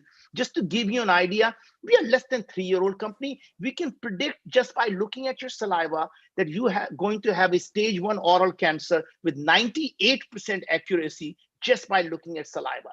We are doing now trials with GSK on colorectal cancer. We are looking at now in all diseases like Alzheimer, autism. We are looking at disease like diabetes, heart diseases, obesity. So my point is, because once you digitize, it's not one drug, one thing, it takes 10 years. Boom, you have all the data about. Now, since we have analyzed over 250,000 people, Piyush, we have the most amount of data that has ever been collected. Most trials are done on 10,000 people. We have 250,000 people. So we can literally say, here is what causes depression, and here's what we can do. Using food as a medicine, using drug as a medicine, using vaccine as a medicine, to us, it doesn't matter. It is literally a modulate this pathway into this. Absolutely fascinating. I mean, this is wonderful. And I love this quote from Hippocrates, which said, let food be thy medicine and medicine be thy food. And that's what you are talking about here. And you have actually and he also said, inspired. All diseases begin in the gut. He said all diseases begin in the gut. So we knew that 2,500 years ago. Wow. And are you drawing any inspiration from the ancient Indian texts as well? Because as you know, father of plastic surgery was from India, ancient India. And of course, in the modern times now, you have I believe your CTO on Vyom came from IBM, the head of IBM Watson, and a former colleague of mine. So say hi to him from me. But I want to hear that story, how the ancient wisdom and modern technology, AI technologies, how you are applying in your companies? So first of all, I think Santosh is hinting us that I think our time might be running too short here. So I don't know how much time do we have, but just to give you an idea, the ancient wisdom never dies. The ancient wisdom has been a trial and error for many, many generations. So it's to give you such a simple idea.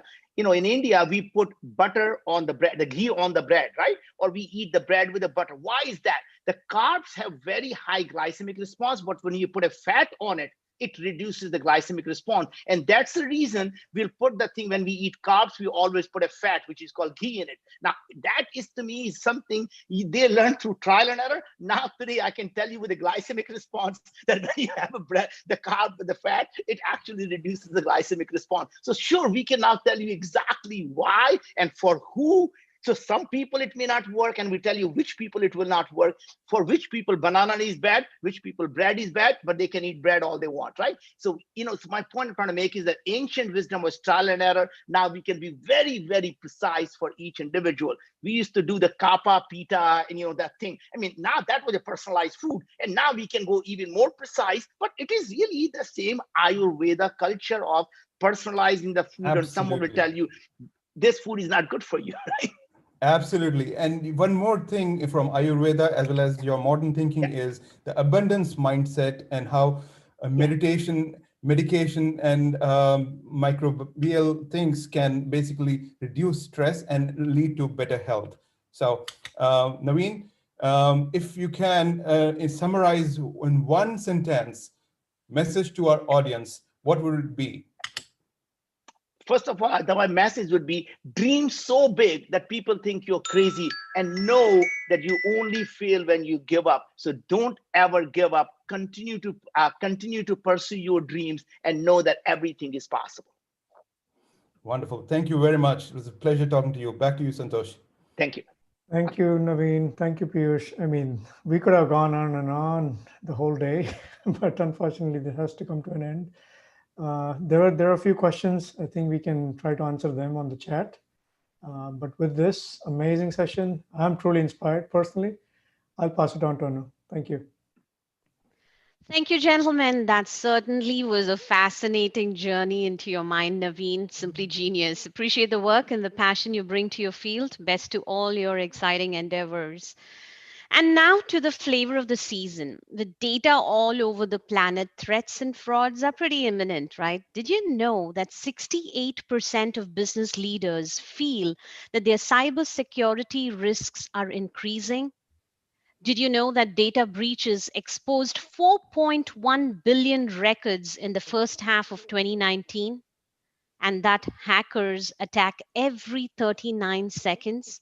And listen to this one. Since COVID-19, the US FBI reported a 300% increase in reported cybercrimes. And I can go on and on, but let's welcome our session host, the very talented and brilliant Sukhrita Baduria, CTO Girl GeekX and Engineering Manager Salesforce.com, to introduce our next set of panelists who will discuss the nature of cybersecurity industry. Over to you, Sukhrita. Thank you, Anu.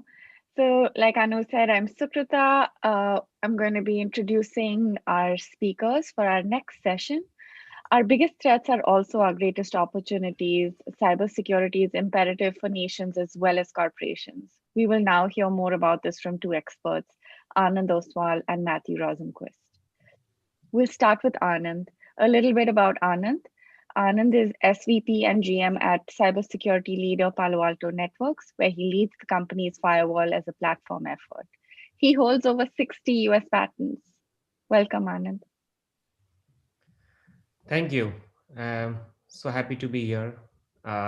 It's really hard to follow Naveen. It was a wonderful talk by him. I'm going to talk a little bit about cybersecurity and talk about what's happening in the industry today and what are things that we need to watch out for. So, if you look at the industry, we're having a lot of things happening in parallel. I think in many ways, we're having some mega transitions that are really impacting enterprise IT network security in a big way. The first is the rise of the mobile workforce. And, this has been in many ways accelerated immensely with the pandemic of COVID. But the mobile workforce has been on rise for over a decade, right? 80% of desks pre-COVID as well were deskless. So there are no fixed places for people to go in the enterprise and sit to. And with the current pandemic, this is like everybody, 100% of everybody, of companies are remote, businesses are happening remotely. You're getting your employees working remotely, sales, everything is happening remote. So that's one big mega transition happening. The second is, I think, the shift to cloud. Like for all the big shift that's happening to the cloud, if you look at the overall enterprise IT spend, all the spend in the PaaS and IaaS and SaaS is about 10-15% of the overall IT spend. So for the foreseeable future, we are going to see, we're going to live in a hybrid world that is going to have on-prem, virtual, and cloud. And you also seeing the big cloud providers now having solutions for on-prem, whether it's Outpost or Anthos and whatnot. That's the second big mega transition happening. The third is this whole notion of, I call it direct to app. And a lot of people talk about it direct to cloud, but still a lot of applications are not in the cloud or in the private data center. So I call it direct to app. And by this, what I mean is that we want to access the application, wherever the application, the best place to access the application, within the cloud, SaaS applications, in the data center. However, one thing to note is that the expectations that we as users have is increasing. Whether you're in the headquarters, in the brand site, at home, in a coffee shop, on the road, you expect the experience that you have with the application to be the same awesome experience, no matter where you are. And that's really leading to three of these mega transitions happening together. So how do you ensure you are having the right level of security, and how do you align your principles and the approach you have?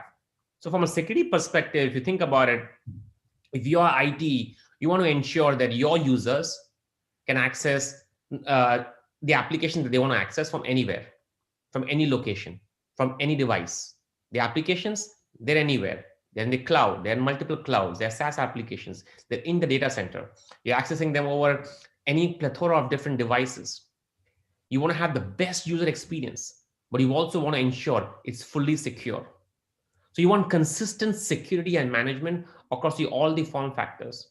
That you're in a hybrid world, you're in an on-prem world, you're having applications and data center, you've fully made that pivot to all cloud.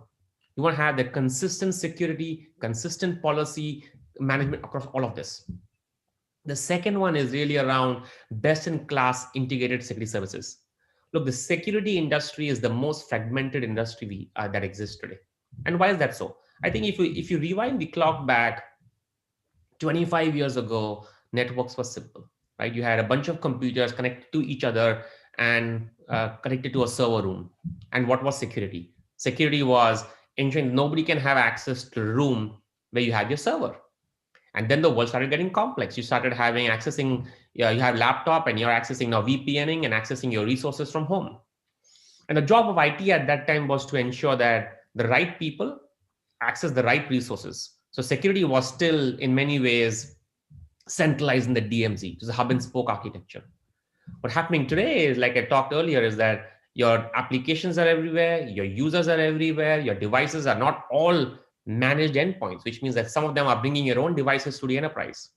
So now this whole fragmented nature is beginning to hurt enterprises, because you want to have the notion of network effect. How does your anti-phishing or antivirus make your data protection even better? You want to have the effect of network data. So you're looking to have this integrated platform where you can have all your services run. You want best of breed, but you also want it integrated and benefiting from each other.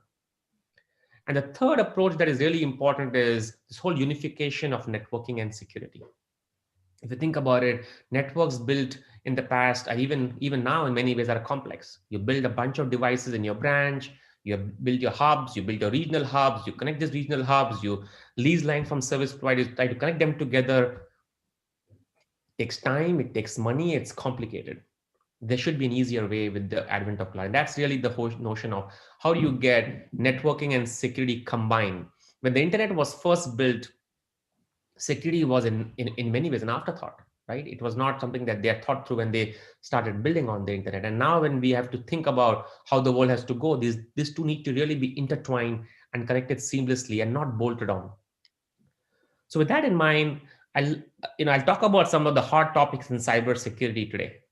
I think the whole the whole notion of attackers. This is the only industry where we have adversaries who are on the lookout every single day. And if you talk about using AI and machine learning in your products, the adversaries are using them as well. 95% of all the attackers, hackers that are trying to get into these things are using AI and machine learning. They're taking existing malware and they're morphing it.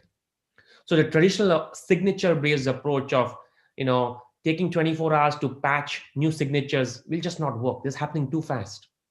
So you've got to go do these things real time, get machine learning into the core of the security products, and leverage data in a very different way. So that's one. The second is, I think we all seen the hype of around 5G, but in many ways it's coming to realization now. Networks are getting rolled out, but the real promise of 5G is not just for faster access to endpoints, whether you buy a new iPhone 12 or a new Samsung Galaxy phone, etc. It's really around how service providers can use that technology to provide new services to enterprises. How do you ensure that your factory floors, your machines, your mining industry, manufacturing industry, that in many ways were not connected? These OT networks were not really connected. How are they using private 5G networks to really get connected on? So you want to make sure that it's just not just for the service provider infrastructure, but allow them to extend their TAM to enterprises. Third is IoT. We're adding 1 million new devices every single hour. Yes, every single hour. We're adding 1 million new IoT devices every single hour. Majority of these, or almost all of these devices, in many cases in the enterprise, are not provided by IT. They're not managed endpoints. They come from a plethora of different manufacturers. You can't update the host OS or stack or have controls on that. So how do you ensure that you're able to now provide security as these devices come into the enterprise?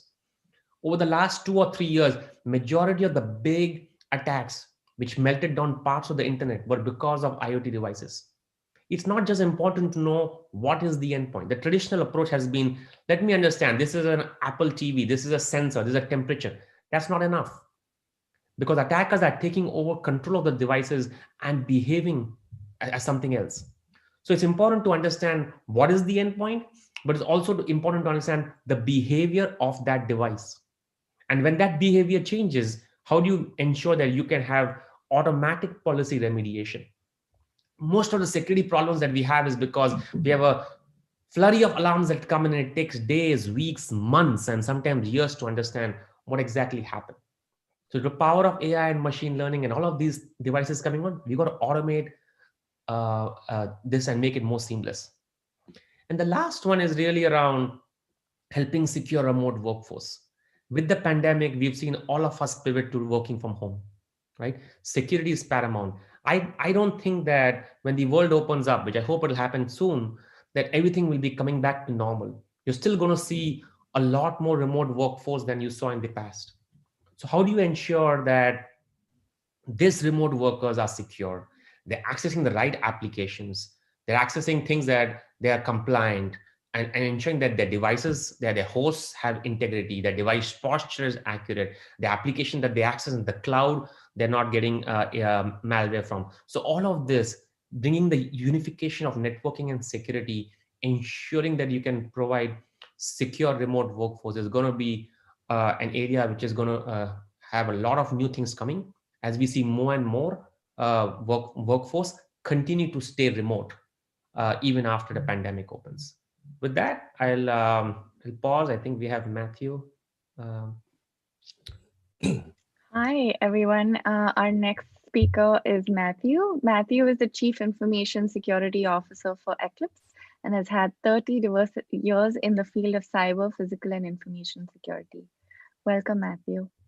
Thank you much. Thank you much. Let me share a deck. It's always a pleasure to talk to engineering communities because you've got such a great perspective. And I'm here both to, let's see if it comes up. Let's see if we can see that. Can we see that okay?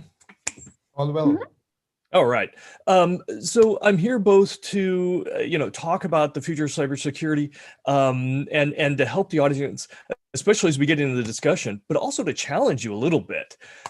Because again, everybody comes at cybersecurity from different perspectives. So it's good to kind of get some of the things reinforced and some of the ways that we think sometimes challenged. So I'm just going to spend a couple of minutes going through this, and then me and Anand can have a great chat. And Anand talked a little bit about some of the changes. And again, our industry is chaotic. It's constantly changing. In fact, cybersecurity changes at the same rate of technology innovation.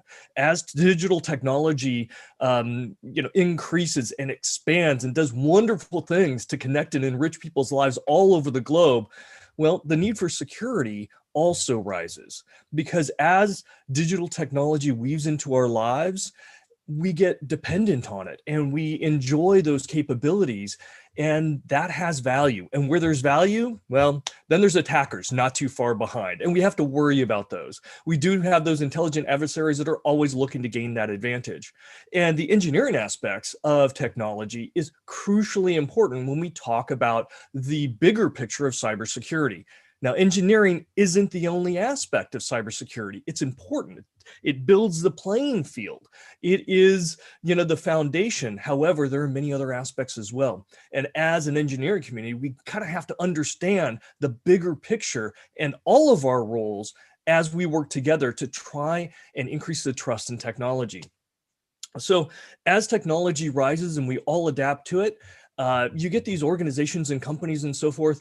They want to meet those expectations of the customer, right? So security and trust and privacy and things of that sort, it's becoming a competitive advantage, which puts more emphasis on the engineering to make sure that those products are coming out into the marketplace, hardened, secure, protected, and continually evolving to meet the threats. So, it's important that we understand that, especially as we look at the long-term changes of how society is adopting technology and their evolving security, privacy, and safety needs along those same paths. So on the other side, from an engineering perspective, you get all these challenges. Okay, we have to secure things, but again, as Naveen said, people don't want to sacrifice the usability or the functions. They don't want it to cost more or anything like that, and that creates friction. And it really raises the bar for the engineering community, and it can be frustrating, absolutely frustrating. So it's important at the end of the day that we're looking at how the bad guys attack what we use in the technologies and how those then change the expectations. If you've lost your personal data and had your finances, destroyed, all your money taken out of your bank account or your stock exchange, that will fundamentally change how you value security. And so for every attack, for every exploit, for every pain that people suffer in technology when it comes to security, that then changes a little bit and eventually in aggregate what society demands. And the age-old challenge for engineers, right? People want something fast, they want it cheap, and they want it to work real well. And pick two, right? Well, unfortunately now with security, we add to that model. And now you add security into there. And again, people still want it cheap. They still want it fast. They still want it good, but now they also want it secure. So that puts a lot more pressure on the engineering community. It really does.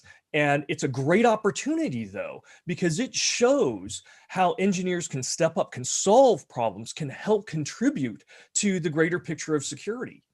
And that's something that the engineering community is in progress of right now. And we're seeing the very best engineers and the engineering teams embrace that. It's a headache. It's, you lose a lot of hair, but it's also a tremendous opportunity for the growth of the engineering communities and how products are engineered. So again, we see engineers moving forward in the future, making sure that there is that trust, which means privacy and security and even safety, because a lot of devices today, they're not just gathering information, they're actually controlling the world. That autonomous vehicle that we all want to have, it's going to be able to control the acceleration, the turning, and so forth. We don't want that hacked. That's a life safety issue, right? So engineering has to really step up in collaboration with the risk assessment and the operations and everything else to figure out, okay, how do we intersect some of these threats? And every change that we look at, okay, something's coming, 5G is coming, well, there's going to be 5G and 6G and on and on and on. That continues to evolve. The threats will continue to evolve. Good engineering practices, that enhances the foundation to address all those future problems. So it's very, very important that we understand how important this community is when we talk about engineering for good cybersecurity into the future. And at the bottom line, right, we don't want bolt-on security, we want it embedded from the architecture, design, Q&A, even before it hits the general populace. So hugely important. And at the very end of the day, you know, engineers, good engineers, create secure products. And so that's a mindset change for many people in the industry. And so cybersecurity, it is both an opportunity and it's also a threat. And so with that, Anand, let's have some discussions. All right.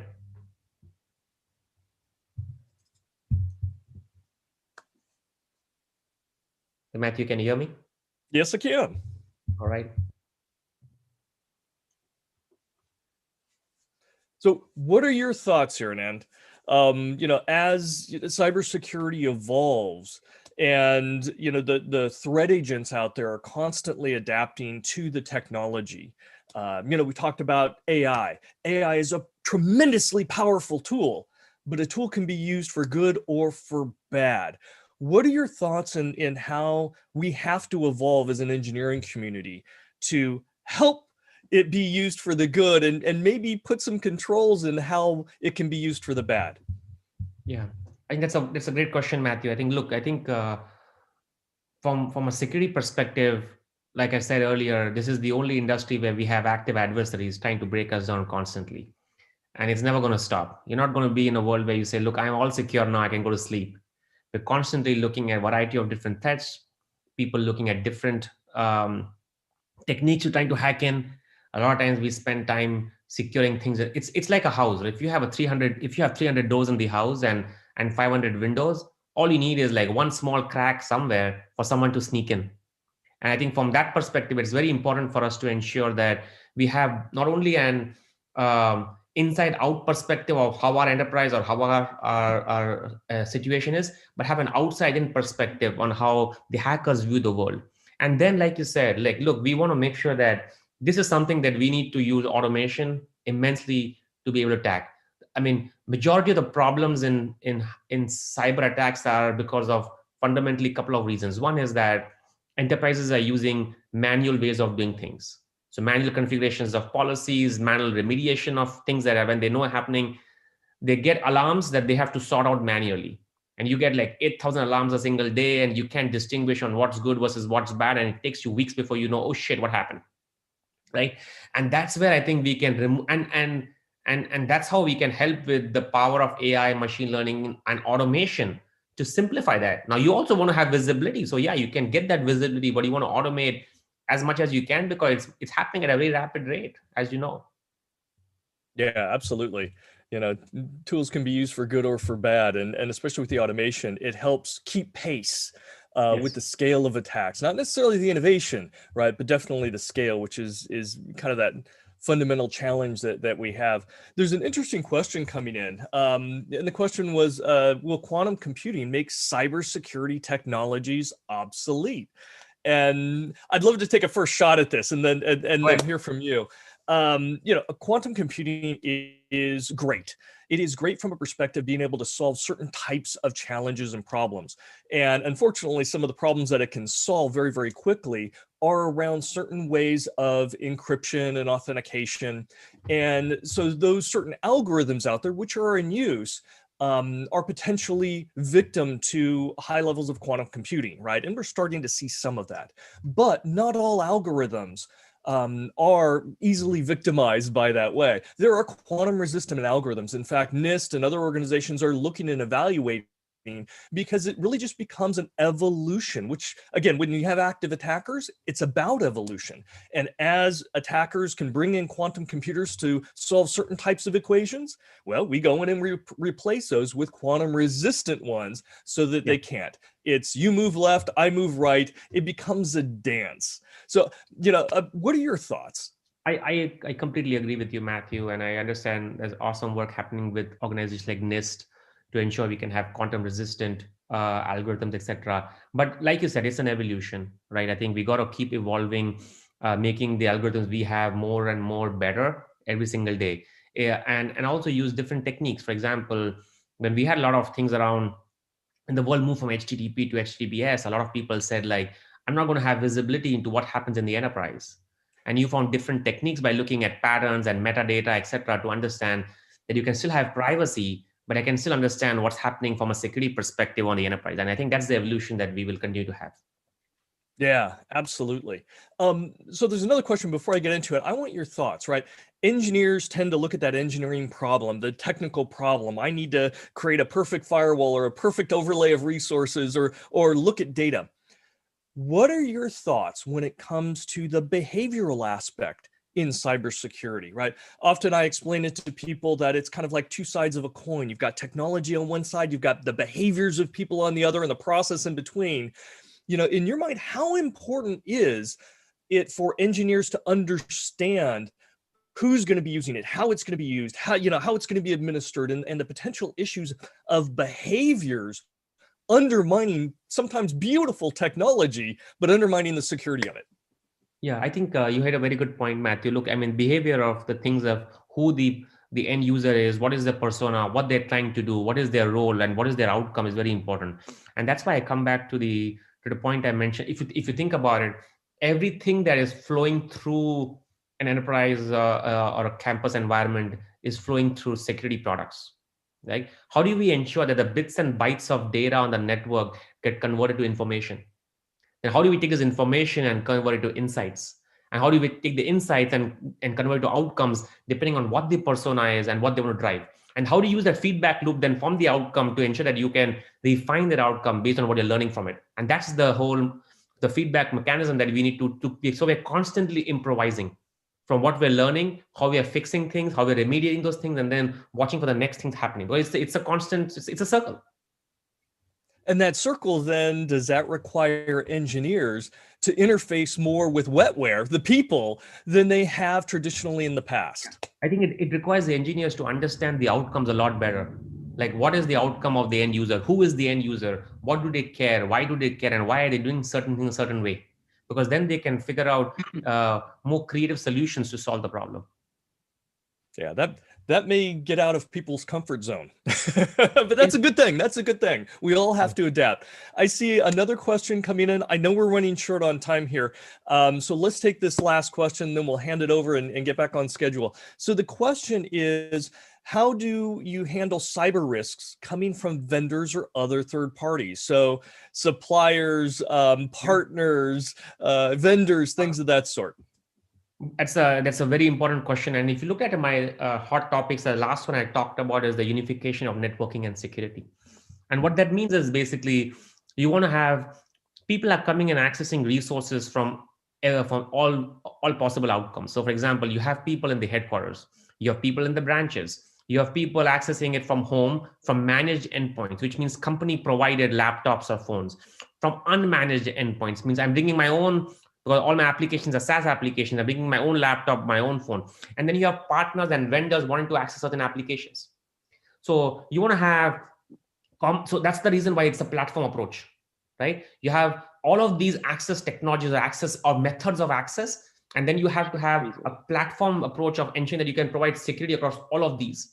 Because all of the users that I talked about from all the different places they're also accessing applications that are everywhere. They're no longer in one place. They can say, okay, come in, I'll check your passport and see if you are allowed to enter inside. No, it doesn't happen that way. I'm accessing applications in data center, in cloud, multiple clouds, SaaS applications, et cetera, So that's why you need this platform approach. And then you want the effect of network, the network effect of data, what I like to call, where you're making what the industry calls as patient zero attack, right? And this is known as for a while in security, where I don't like to use the word, but it's around the first person gets infected, and now I want to ensure that other people don't get infected. Our job is to ensure nobody gets infected.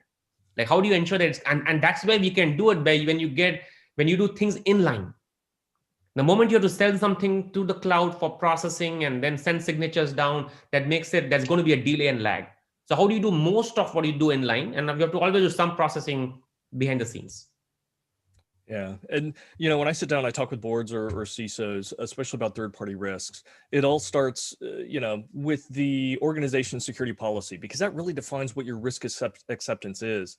And anytime that you're sharing data with third parties, they are now part of your chain, and the weakest link is what you got to worry about. So whatever your security policies and posture is for your people, your technology, and your processes, it really needs to translate over. You need to take the responsibility of working with those vendors and suppliers and partners to make sure that they take their security just as seriously as yours, so that there is no weak link. And it's not easy. There's a lot of discussion about it. It's not just creating a rule, and it's not just a legal form. It takes a little bit more in depth to be able to make sure that your partners are with you in this journey for cybersecurity. So, yes. And I see that we're out of time here. So I'm going to hand it back over. Thank you so much, Matthew and Anand. That was very insightful. I'm going to hand it over to you, Anu. Thank you, Sukrita, Anand, and Matthew. Very informative and insightful session in the need of the hour. Appreciate your work and thanks for your time. Let's move on as we start thinking about innovation. It's truly a confusing buzzword, which many people love to hate. Every business leader agrees that it's important, but nobody can quite seem to agree on what it actually is or what it means. Just give you a quick test. Go to Google, type innovation in your search engine. You'll get over 300 million results, thousands of definitions. So allow me to invite the very energetic Rakesh Guliani, ASEI Silicon Valley board member, entrepreneur, and vice president at Park Computer Systems, to unleash the whole process of innovation in an enterprise with the help of our experts, Mr. Manoj Prasad, VP and Global CTO, Thermo Fisher Scientific, and Mr. Prakash Kota, CIO, Autodesk. Over to you, Rakesh. Yeah, Anu, thank you so much for the great introduction for me as well as for our speakers. Welcome everyone to the Innovation in the Enterprise session. I'm your host, Rakesh Guliani, Vice President, Park Computer Systems, a technology consulting and staffing firm based out of Bay Area. Thank you so much for joining us. Even before the global pandemic hit us, enterprises were working hard to constantly innovate and become nimble and agile to address their users and customers' needs, and were driving efforts to enable their customers and users with better tools. How has this pandemic changed the pace of innovation in enterprise technology? How is the technology evolving due to this pandemic? Today's industry leaders are designing strategies and leading innovations to improve the experience of the users, but how? That's what we are going to explore in our today's session. And joining me now to talk about this and more is Prakash Kota, CIO of Autodesk. Apart from accelerating Autodesk digital transformation and customer-centric approach by providing customers and employees world-class experience, Prakash has been hosting CIO exchanges and contributing to CIO Magazine, Forbes, Wall Street CIO Journal, and CNBC about strategies on digital transformation. Hello, Prakash. Good to have you here. Good to be here, Rakesh. Thank you for having me. You're welcome. And also joining us today is Manoj Prasad. Manoj is Vice President and Global Chief Technology Officer at Thermo Fisher Scientific. Manoj has been a speaker in many technology forums and has been featured in Computer World, CTO Forum, Network World, and many other leading publications. Nice to see you, Manoj, and welcome. Thank you, Rakesh. Great to be here. Awesome. So before we dive into hearing from our speakers, we would like the audience to know that we would love to hear from you, and you can put your questions on the chat on the right side of your screen, and we will take as many questions as time permits towards the end of the session. I know it's hard to follow on what Naveen Jan had to say, what Anand Oswal and Matthew's discussion, but we will bring all the innovation in spotlight here with Prakash and Manoj. So let's take it with Prakash at this time. Prakash, how are the companies like Autodesk managing the employees and customer demands during these tough times, and how are you leveraging technologies to meet COVID-related issues and demands? Yeah, no, thank you. I think COVID definitely hit all of us by surprise. And overnight, we had to switch globally, companies had to switch globally to go remote. And for those who don't know about Autodesk, we make software so that our customers can make anything. So we are a design company. About 3 years back, we started a transformation to move to a subscription model. When I joined the company about 15 years back, we used to ship DVDs to our customers. And our software requires predominantly desktop-based software requiring heavy GPU intensive workloads. And now we provide access to our software in the cloud. And it's no more giving us shipping DVDs. I would say it's all about giving access to the in the cloud. And being a subscription company in this time probably is a phenomenal mode for us to be in. So I would say we were able to do it without losing a beat, like many other companies, because we were well into our whole digital transformation. And when we say digitization, right, again, it's a buzzword, as you guys were all talking about a lot of buzzwords today. But I think from our standpoint, when we say digitization, it's all about removing friction for users, whether that be employees, customers, or partners. And so that has been a huge focus for us in the last 2 to 3 years. And that definitely helped us to really, during this whole COVID situation, where we were able to switch overnight, and our employees and customers are still being effective and productive. Yeah, that's awesome. From DVD all the way to everything online, quite a transformation. So Manoj, how is Thermo Fisher Scientific, the company that's right in the center of COVID-specific solutions, managing the customer's demands, and what all products is it working on? Yeah, Rakesh, some of you may not know much about Thermo Fisher because we kind of run a little under the radar. We are a $27 billion company and basically focused on DNA sequencing machines, lab equipments, electron microscopes, and other millions of products that we sell. And when you talk about COVID, I don't think there is any other company like us because we are the gold standard for COVID testing, the PCR testing that is done across the world. We are the one who are market leaders in that.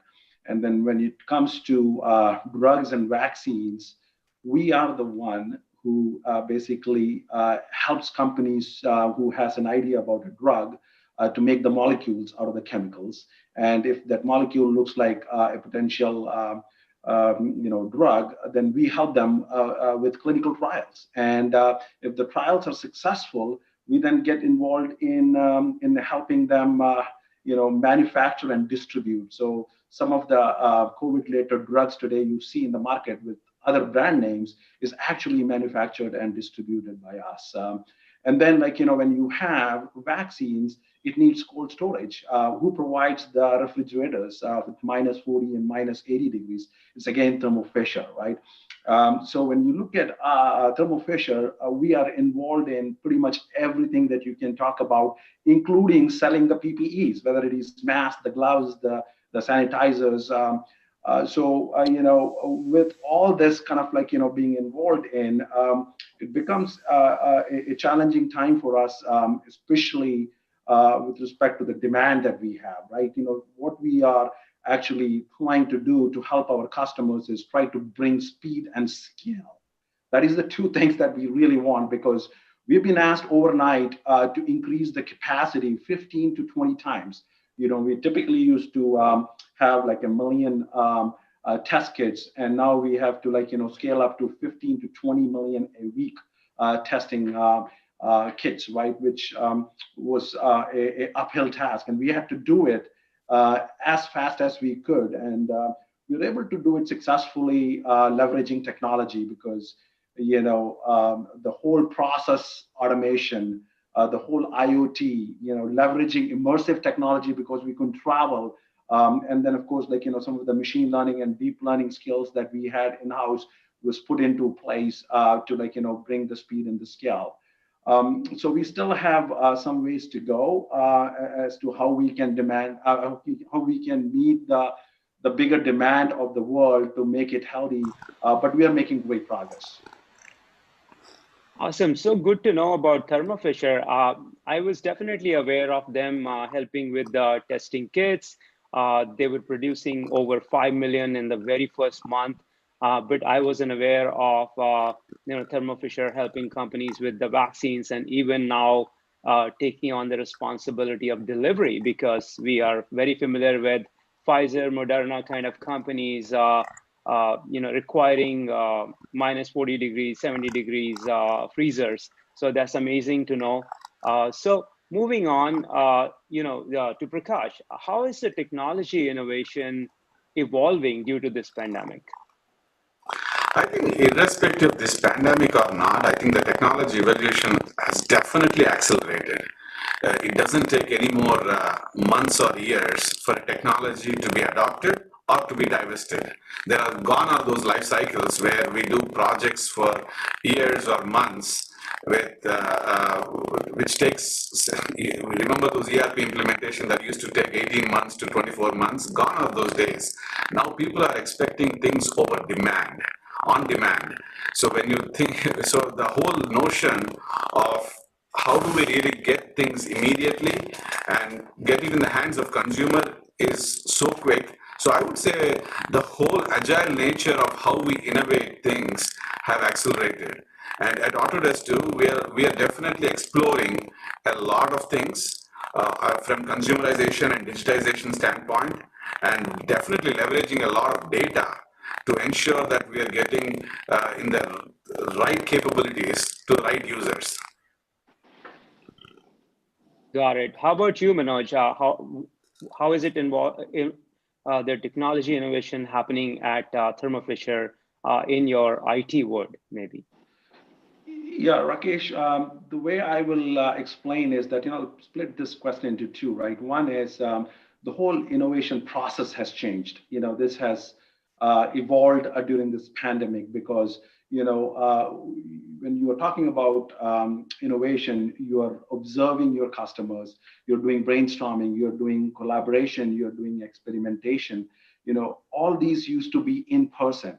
Now with this COVID and people unable to travel, we had to kind of start, taking advantage of technologies like immersive, AR, VR, and MR technologies to do this innovation. Honestly, we are yet to figure it out how well we are doing in this, remote virtual innovation. But our intensity and scale has increased because we are in the business where we are being asked to develop new products every day.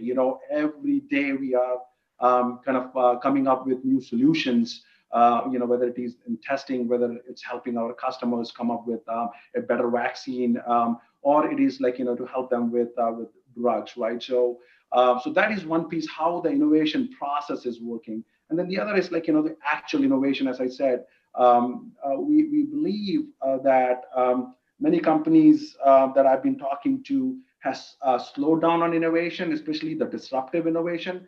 But when you look at Thermo Fisher, we have been on the other side of the equation just because of the work that we do. I do believe that the innovation that we are doing, especially in the testing space, is a game changer for the world.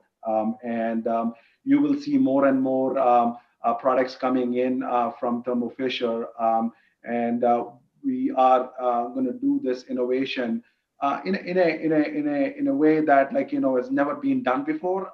So we are still kind of figuring out and learning, but there is definitely a lot of work that needs to be done in Thermo Fisher for sure.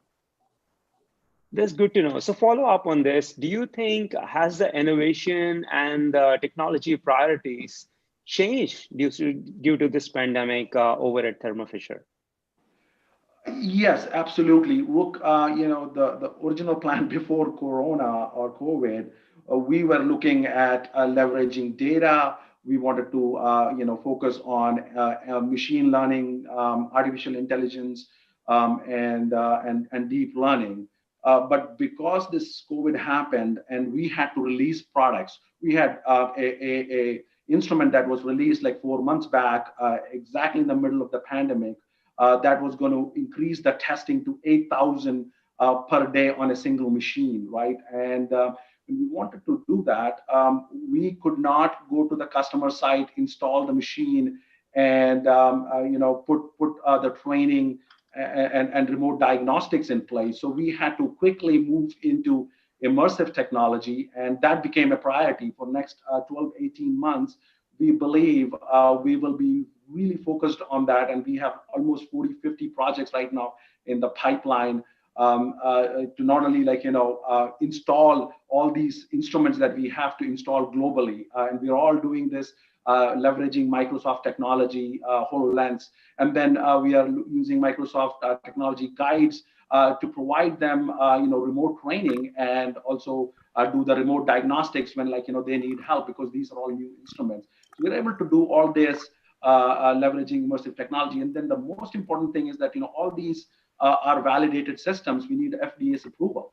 Now, because of travel restrictions, FDA is unable to travel to our site. So we had to leverage these technologies, created a POC so that the FDA auditors can sit in their home and walk into this virtual world of our lab and audit the whole lab to a point they can even read the barcode on a test tube, so that they can really look into how the whole process is working and validate and approve our testing kits.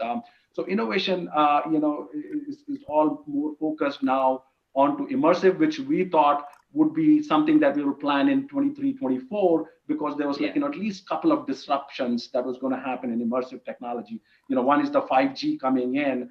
The other one is companies like Apple and others are coming up with glasses with compute happening in adjacent devices like cell phone, rather than having this big glasses like HoloLens where all the compute happens on the glasses. So there's going to be disruptions, but we have no choice but to get into this technology now and help our customers. Wow, that's amazing work happening at Thermo Fisher. Let's take it over to Prakash. Prakash? How is the static now? Are you guys still hearing background noise? Prakash, lot of noise. Yes, we are actually, unfortunately. Yeah. I'm hearing you clear and sound and clear, unfortunately. Yeah, go ahead. Let's see how it works. You want to call me? Okay, I can call you. Why don't you continue with Manoj? Yeah. And then Yeah. Let's take on with Manoj while you resolve the glitch that you are having. So Manoj, has the intensity of innovation changed due to this pandemic, and how will this continue the innovation part in the new post-COVID era? The intensity when it comes to companies like us, absolutely, it has increased many folds. But when you look at other companies who are kind of struggling right now with their businesses, I do talk to a few of them. They have kind of slowed down to ride this pandemic so that they manage their cost. From Thermo Fisher perspective, when I look at what is happening, we believe we are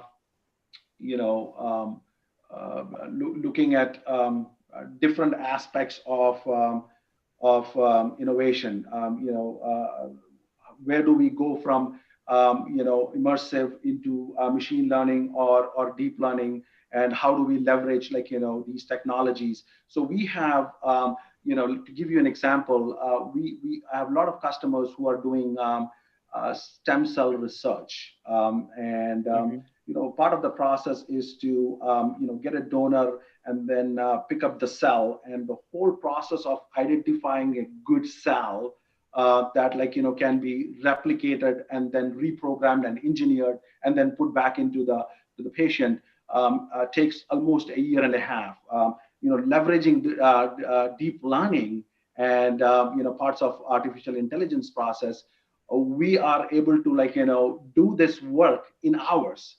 So you can imagine the kind of innovation that has impact on the work that we are doing, which changes the world perspective, right? So the world which is struggling with deadly diseases like cancer and others, we feel we will be able to speed up many of these discoveries, and So for us, the innovation is at the top gear, and we have to just constantly do this every day.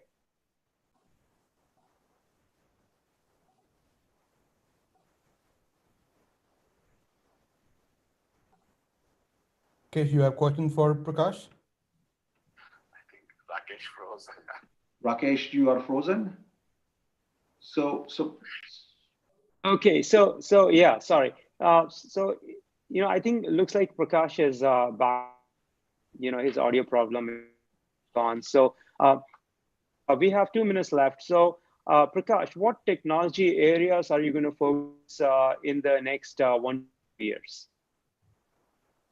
I think that there's a huge focus on leveraging AI and ML in taking advantage. Again, when we talk about AI and ML, it's all about leveraging data. And how do you first understand about your customers better and leverage AI and ML to get insights, and how do you convert insights to actions? I think that, we saw the previous speakers talk about it too. I think that's another thing that you'll see. So that's the other thing that you'll see with leveraging of AI. How do you convert the whole data that you have and a wealth of information into insights, and how do you take that insights into actions so that you can give that preferences, recommendations, you can consumerize the overall experience in enterprise? That will be a huge focus for us. While, of course, protecting the customer's data and information, there is always going to be a balance of how do we consumerize their experience and at the same time maintain their enterprise security.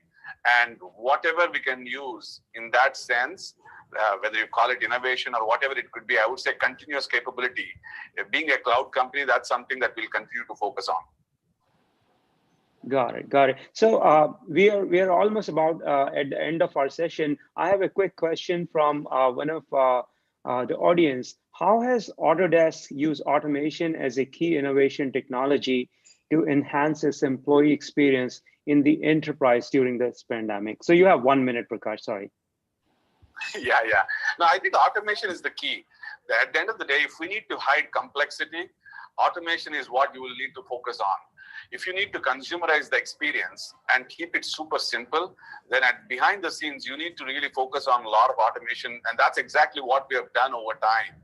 And from onboarding to giving access to the right people at the right time, and not needing to log in for several of the applications over a VPN, but you definitely have multi-factor authentication, so you know that we are secure and you can log in from any of your devices from wherever you are.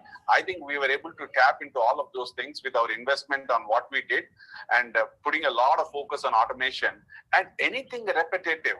We have a huge focus on removing all of those repetitive tasks, leveraging bots, AI, RPA, and whatnot. So I would say automation continues to be a huge focus for us. And we continue to see a lot of benefit, and that's an ongoing journey. Got it. Thank you for that. Today, we heard from our very distinguished guests, one coming from a leading global software company and the other one from a global life sciences company right in midst of COVID solutions. Two very different industries, but tackling very similar problems in very innovative ways. Manoj and Prakash, thank you so very much for your time and insights today. And with that, I hand this back to you, Anu. Thank you so much, gentlemen, for the wealth of information. Appreciate all your time and all your efforts in your fields. You know, as a child, we all looked at the sky and beyond and asked innumerable amount of questions, right? To the point as to whose face is on the moon, right?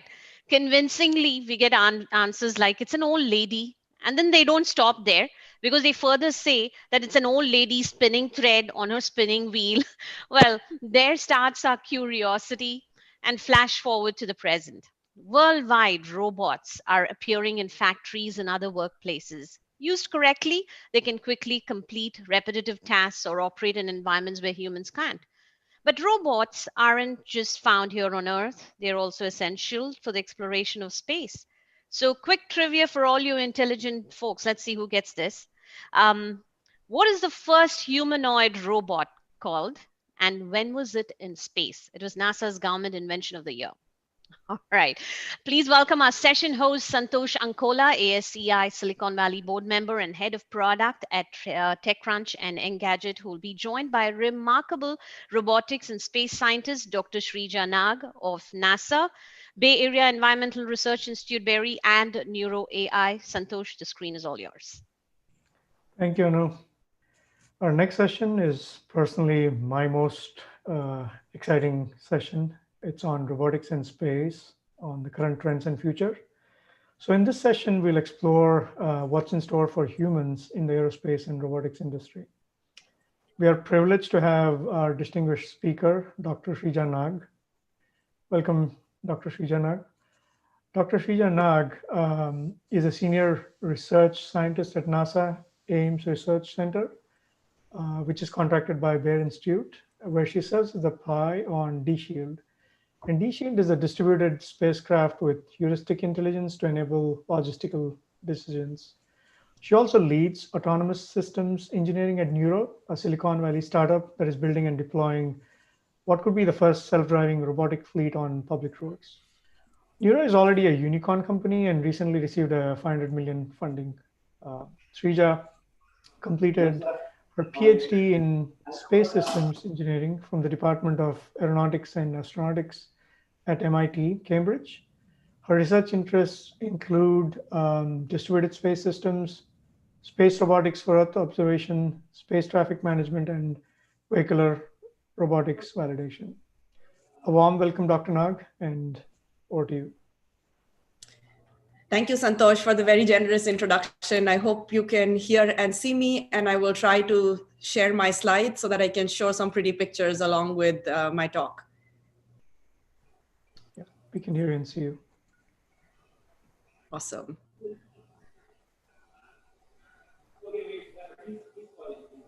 Can you also see my slides now? No, probably not. Not yet.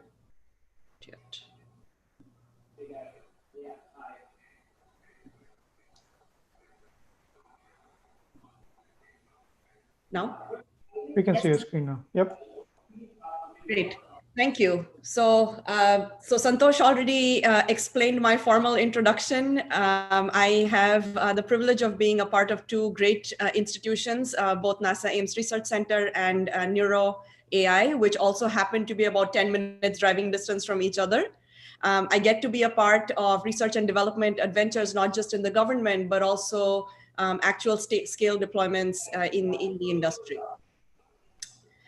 So a bit about myself and how I got here.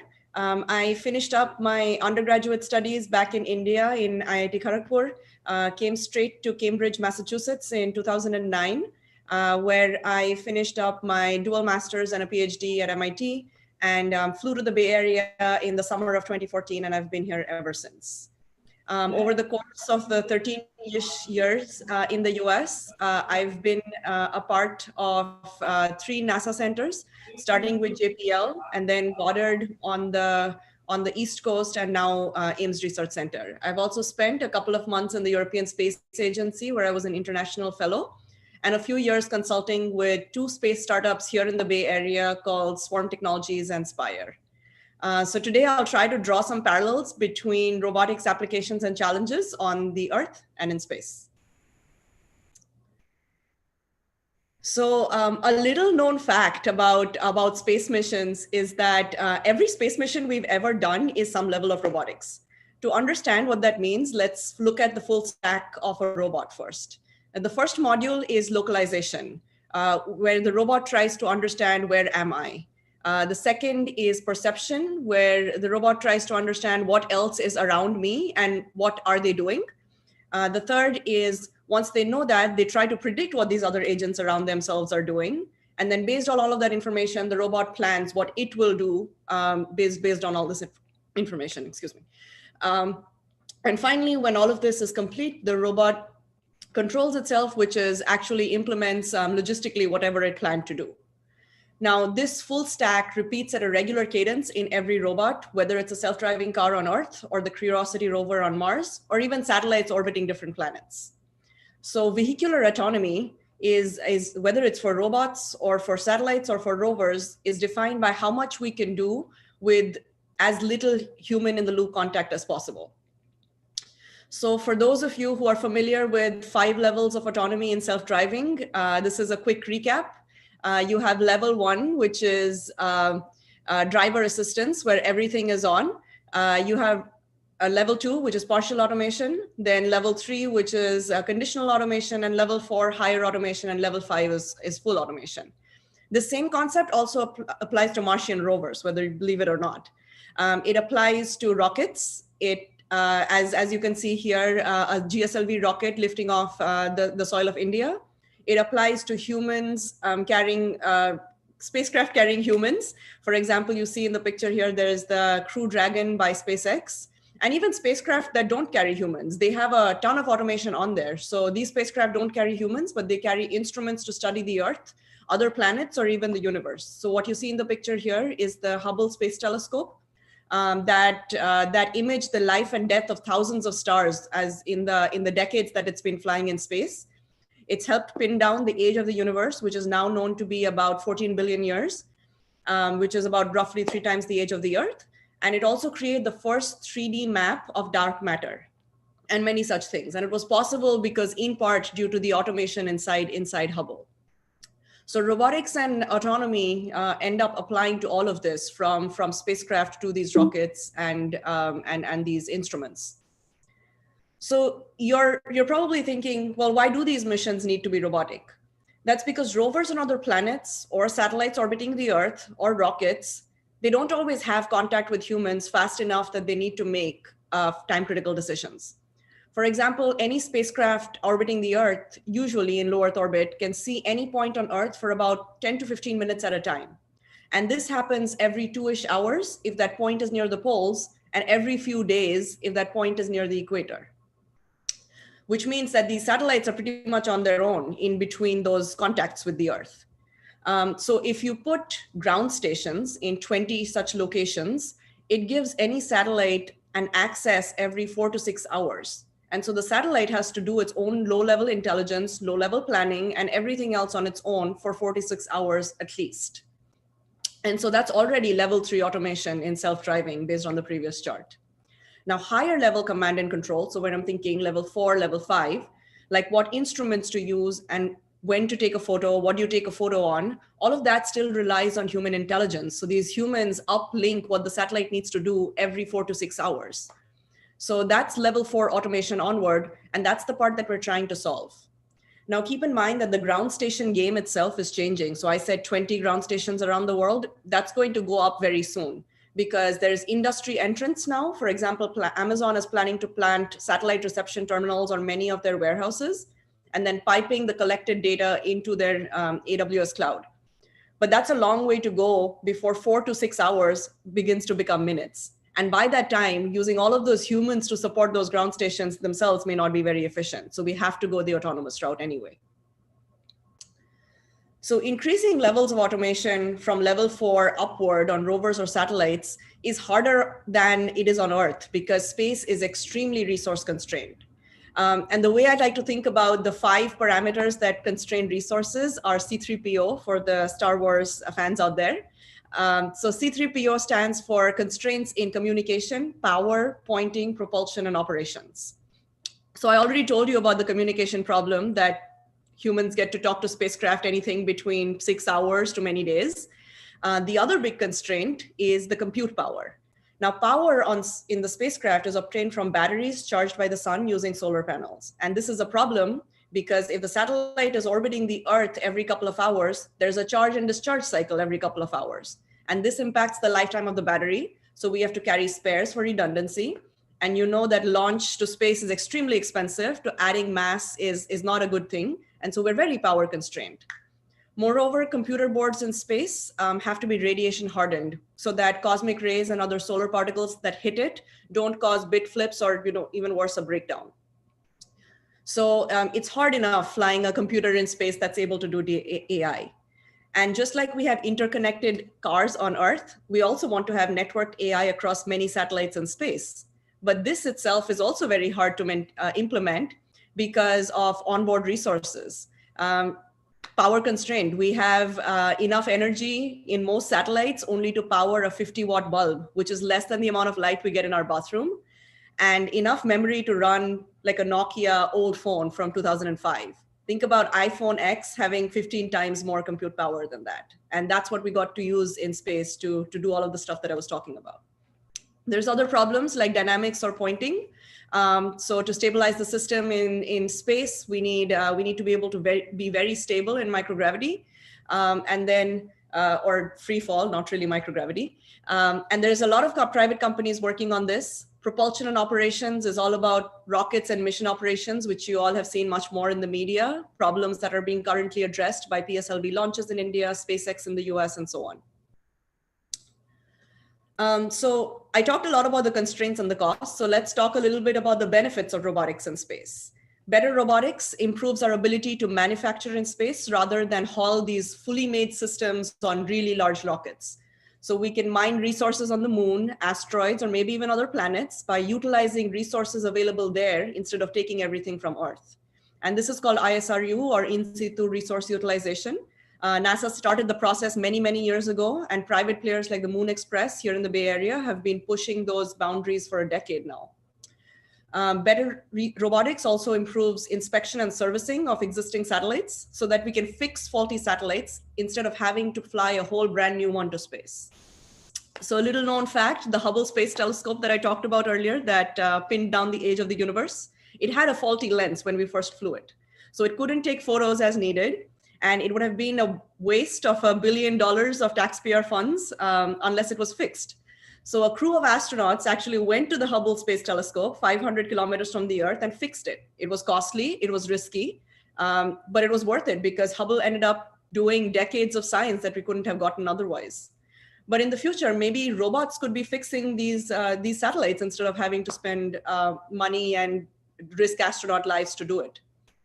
So pictured on the slide are two projects. The first one is RSGS, which is the robotic servicing of GEO satellites that was funded by DARPA, and a private company here in the Bay Area called Space Systems Loral was going to use robotic arms to fix satellites, their GEO satellites in space. And another project is a smaller one called Spheres. It's one of the programs on Spheres is something I used to lead when I was a graduate student at MIT. And Spheres, the little satellites you see in front of the astronaut, is a robotic test bed inside the International Space Station, which tests new algorithms in free fall with the help of astronauts. So you can see that, from industry down to academia and even government, robotics research is a pretty big deal for applications. In the last few years, I've spent a lot of time on robotic satellites for environmental monitoring, climate change, making sense of the ecological problems that are happening here on Earth. And I'll talk a little bit about that now. So by making every satellite maneuverable in 3 degrees of freedom so that it can point its instruments in any direction it wants, we're no longer restricted to that 10-15 minutes of horizon time of viewing that I was talking about. So not only does this help comms so that ground stations can talk to satellites for a longer time, it also helps the ability to monitor any location on Earth. So what you see in the figure on top here is that the same satellite is pointing to neighboring tiles. Of course, it's out of scale because it's a cartoon. Pointing to neighboring tiles as it zips over every couple of hours in orbit. So it's able to do that because it can point completely autonomously. And you can do even better as you have more than one satellite in space. And in the second figure, what you see is that you can improve such robotics even more by putting inter-satellite links on board. So the satellites can then talk to each other. Now, keep in mind, this is not easy to do. And I said before C3PO, communication is one of the bottlenecks of robotics in space.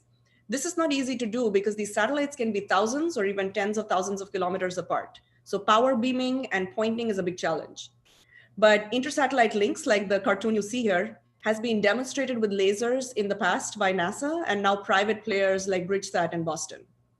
And these technologies help many applications because it enables the satellites to monitor environments like floods, soil moisture, wildfires, clouds, vegetation, you name it, depending on what instrument you want to fly. Now, outside of compute and comms and the rest of C3PO, environmental monitoring presents another whole new challenge to space architecture, which aren't so bad here on Earth, but are pretty bad up in space. First, the contact map between the satellites is very dynamic. which means which satellite can see which ground point and which other satellite at any given point of time is constantly changing. It's somewhat predictable because we've gotten really good at analytical and numerical physics of astrodynamics, but the Earth isn't a perfect sphere, and the satellites have to be good at checking deviations from our solutions on their own in space and correct communication accordingly. Next, there's a trade-off in between seeing better and seeing more. So we call this resolution versus coverage. And you've seen this in your cameras very often because wide angle gives you coarser pixels, but you get to see more. So you have to pick your zoom accordingly. So in space too, pointing far away helps monitor better, but at the cost of image quality. The third thing is that satellites also optimize for instruments that they use for various applications. For example, measuring methane is very different than measuring rain. So methane measuring needs a 50 kilogram radar instrument. Rain needs a different type of radar instrument. Monitoring fires need a different type of infrared or thermal instrument, different wavelengths, different requirements. And so we have to really think about what we want to do before we design, develop, and fly that instrument. And moreover, even the space-time requirements for every application is different. So if you want to monitor monthly deforestation in tropical rainforests, we need satellites that can see all these rainforests at least once a month with instruments that can zoom into these tree patches. If you want to monitor greenhouse gases, then you want satellites to be able to zoom closer to factories at night and things like that. So very different instruments depending on what the focus is. Okay, so lots of smart satellites in space are great, but they also cause a lot of traffic and may have accidents. And it's not easy to clean up the space around us like it is to clean up the roads on Earth. So any debris created by accidents stays in space forever. And this has happened a couple of times in the past, and it hasn't looked pretty. So right now, we not only have around 2,000 active satellites, we also have more than 20,000 pieces of debris in space. That's dead junk floating around in space. And these pose a collision hazard to these existing satellites. And if you're following the news on these mega constellations that are soon going to come online by SpaceX or Amazon or other new players, this problem is going to just get worse. And so just like managing traffic on the road or in the air, we've started a project called Space Traffic Management, which is managing traffic in space. And I won't go into this in much detail, but in the past couple of years at NASA Ames, we've built a prototype for an STM system, a space traffic management system, using microservices architecture to level the playing field so that more private players can enter this industry, which I believe will enormously increase as space traffic continues to increase. So on the robotics side, we will continue to solve these challenges as each part of the stack that I talked about and the full system. Localization is addressed by what we call space situational awareness research, better GPS, better algorithms to estimate where we are and what we're doing, better ground-based radar and optical radar and optical sensors, to track satellites in space. And a number of commercial players in this module alone, localization and space situational awareness, has exploded. For example, Leo Labs, that's here in the Bay Area, as of last week, secured a really great long-term contract with the government to do many of the actions that earlier JSPOC or the Department of Defense used to do. Next is perception addressed by leaps in observations and image processing, making inferences using better AI, better neural networks. And perception software is, of course, like I said, a function of the application and what instrument you fly. So whether it's agriculture or floods, your instrument will have to change, and so will your perception software algorithms. Prediction is actually even more sensitive to applications, and we are developing different technologies to predict hurricanes and floods so that we can plan better.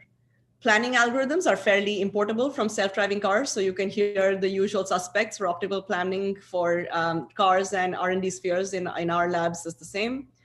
And then finally, there is controls, which is to make these satellites do what they should be doing and point in the right direction, their instruments. And so this is a little cartoon that one of my students made, which in Berkeley, and he's developing optimal trajectories of doing what we're planning to do. Oops, sorry, I'm trying to get out of this slide. All right, so in summary, so NASA funds and furthers a lot of ventures in 4 major areas: exploration, to go where no woman or man has gone before; science, to understand our planet, the rest of the solar system, and the universe better; technology developments that eventually spin out into private industries and end up impacting things that are way different from space; and of course, education through internships and other ways to get students involved in our programs. And of course, robotics has a role in each of them, but if you're interested in beyond robotics as well, there's plenty out there. So with that, I will end my presentation. And if you have questions, I'll take them now, or feel free to email me. Thank you, Dr. Shrija. That was super insightful. I do have a few questions. I guess we have just a couple more minutes, but I just want to ask a couple of questions. So with resource mining in other planets, with robots going into Mars or Moon, do you think it'll destabilize the delicate balance of our solar system, like the way deforestation has done for global warming? And do we need to worry? And also the other part to that is we already seen so many debris floating around, as you mentioned. Has anyone tried to solve the issue of cleaning up the debris? We've been talking about how to navigate the debris, but not really solving it. Yeah, those are 2 great questions. So I'll take the first one. I think we as a species have inherent responsibility to protect our planet and the space around us. And over the last 30 years or so, there have been many treaties that have been signed between countries, like the Outer Space Treaty and so on, which have the countries that are flying things in space to agree on the basic principles of cleaning up after themselves and not doing anything that might harm space irrevocably. And most countries try to keep up with those collaborations and things that they've signed the treaty on. And so if they were to explore space in a peaceful and a more collaborative and a non-harmful way, I think we can learn more than we can harm. There's things in place, it's just up to us to follow those rules. And the second question about cleaning up, I have seen several very, very creative concepts of using large nets, of using torpedoes, and a lot of R&D concepts in order to clean up these debris. But I also want to point out that these are all post-facto cleanup. If we can make sure that we responsibly launch and keep track of our space assets so that we don't cause this, prevention is much better than the cure. And the cure not only is expensive, it may be impossible as these debris scale up. Great, thank you. One last question. We've been talking about Mars quite often lately. I mean, it's on Netflix, people talk about it. What do you think is after Mars? Like we never talk what's next after Mars. Once we colonize Mars, what is next?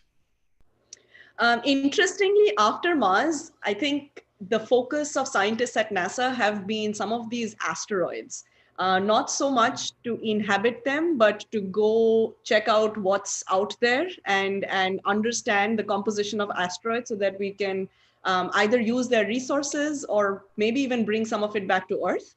I think the other part of exploring asteroids is to understand how they behave so that if something were to come closer to Earth, could we protect our home planet better? So in terms of exploration, I think it's going to be Moon, Mars, and then asteroids, and then who knows what's after that. Thank you. Well, I want to ask one other question, which is just a personal question. Do you think there is life outside of Earth? That's a great question. And I would say, why not? We have missions out there like the Kepler and TESS that have discovered Earth-sized planets outside the solar system, which means that the gravity and the hydrodynamic stability of those planets is similar to Earth. We've also seen the atmospheric composition of those planets, which are capable of supporting life in terms of the spectral signatures we see. So at this point, it's just getting more and more data from such planets so that we increase our confidence in these planets to support something similar to very early life on Earth before we can send missions towards them to understand them better. So I don't see why not unless we have evidence to prove otherwise. Yeah, true.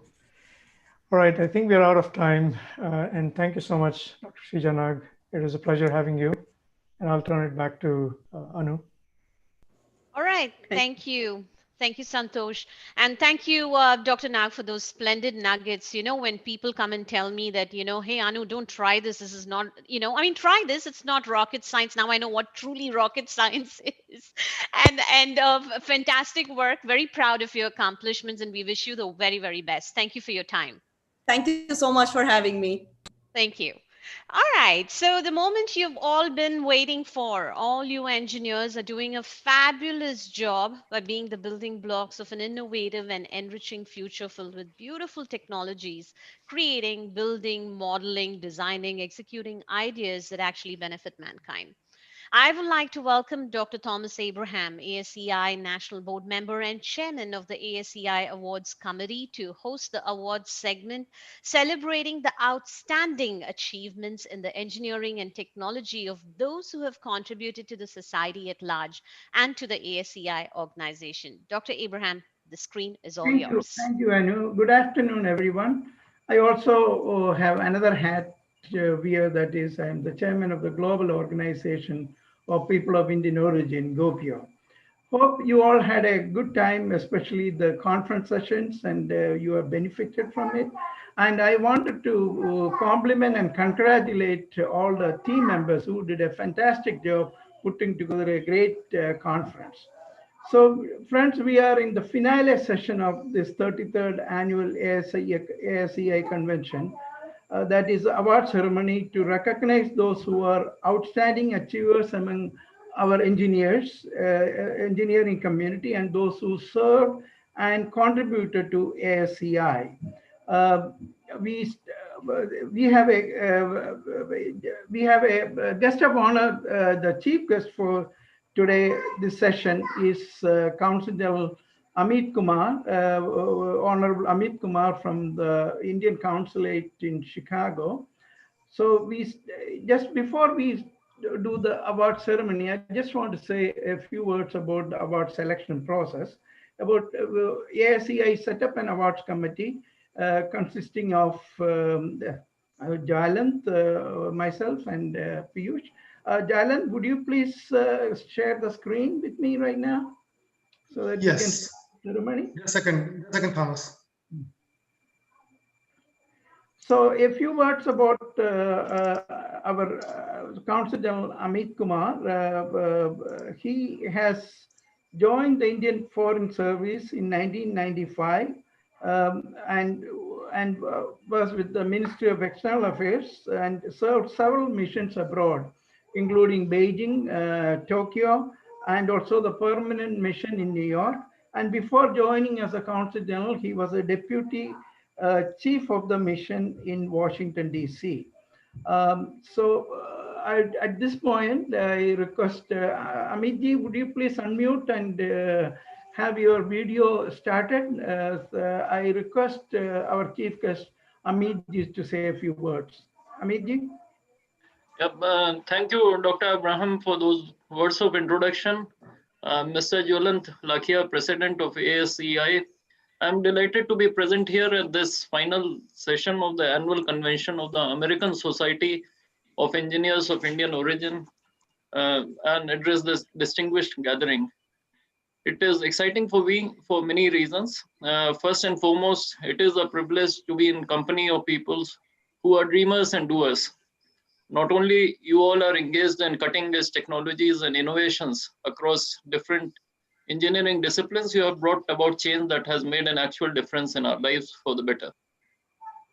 Secondly, you have all stayed connected to your roots, your home country, India, while branching out high and far. You all are an important bridge between our two great countries. Lastly, on a personal note, as a third generation engineer, advances in engineering, science and technology remain close to heart. The prospects for leveraging them for public good and development challenges are enormous. Friends, let me briefly outline our priorities for the India-US relations in the days ahead. I will put them in 5 main categories. One is, of course, strategic. 2 is COVID-related, and more broadly, pharma, healthcare, vaccine development, etc. Third is the ICT digital startup space, which will both disrupt and transform our lives. Fourth is climate change, environment, renewable energy, especially solar. And last but not the least, education, research, and innovation. The Government of India has undertaken a number of steps with the objective to strengthen our manufacturing sector and to integrate it more actively with the global supply chains. The government has also unveiled a new education policy after 34 years. It aims at increasing the allocation for education and research to 6% of GDP from the current 1.7%. Among other things, the new education policy aims at promotion of use of technology at all levels of education.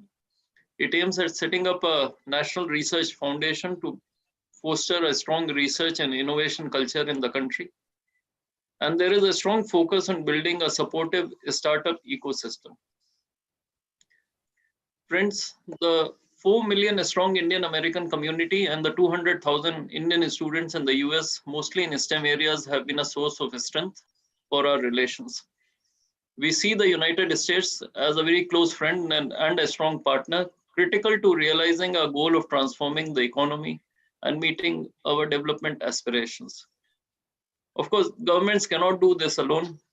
People like you, along with industry and business, have to take forward the agenda. I look forward to a sustained engagement and to receiving your suggestions on this front. Stay safe and healthy. Thank you. Thank you, Amit, for that new initiative and policies of Government of India. And also thank you for your recognition of Indian Americans, what they can contribute for India. So we start with the award ceremony. The first award is ASEI Lifetime Achievement Award to Naveen Jain, CEO, Vyom, and Chairman Moon Express. You already heard Naveen talking this earlier.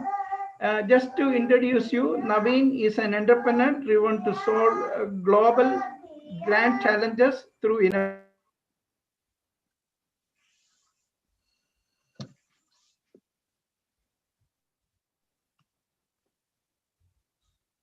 We can't hear you, Dr. Thomas. I think he's muted. There was background noise from your end, so that's why. Sorry about that. Moon Express is the only company in the world to have the permission to leave Earth to land on the moon to harvest planetary resources. Wyoming is focused on disrupting healthcare with the goal of making illness effective by identifying microbial biomarkers that are predictive for chronic diseases and to adjust microbial imbalance through personalized nutrition. Naveen Jain has been awarded many honors for his entrepreneurial successes. ASA is pleased to bestow this highest award, Lifetime Achievement Award, to Naveen Jain.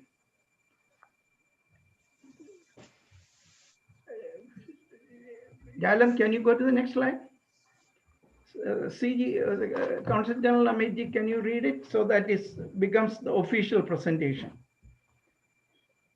Can you unmute Naveen Amit? Yeah. Go ahead, please read it. The American Society of Engineers of Indian Origin, at its 33rd Annual National Convention on December 5 and 6, 2020, presents the ASEI Lifetime Achievement Award to Mr. Naveen Jain, CEO of Vyom and Chairman Moon Express. Congratulations, Mr. Jain. Thank you very much.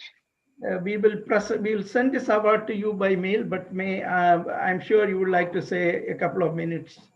Naveen, go ahead. Yeah. First of all, Dr. Abraham, I want to thank you for being continuing to be so kind and continue to lead the Indians in America. And I think your work at GoPu and your work at ASEI really, to me, is something that we should all be very proud of. I am humbled and honored to be accepting this award.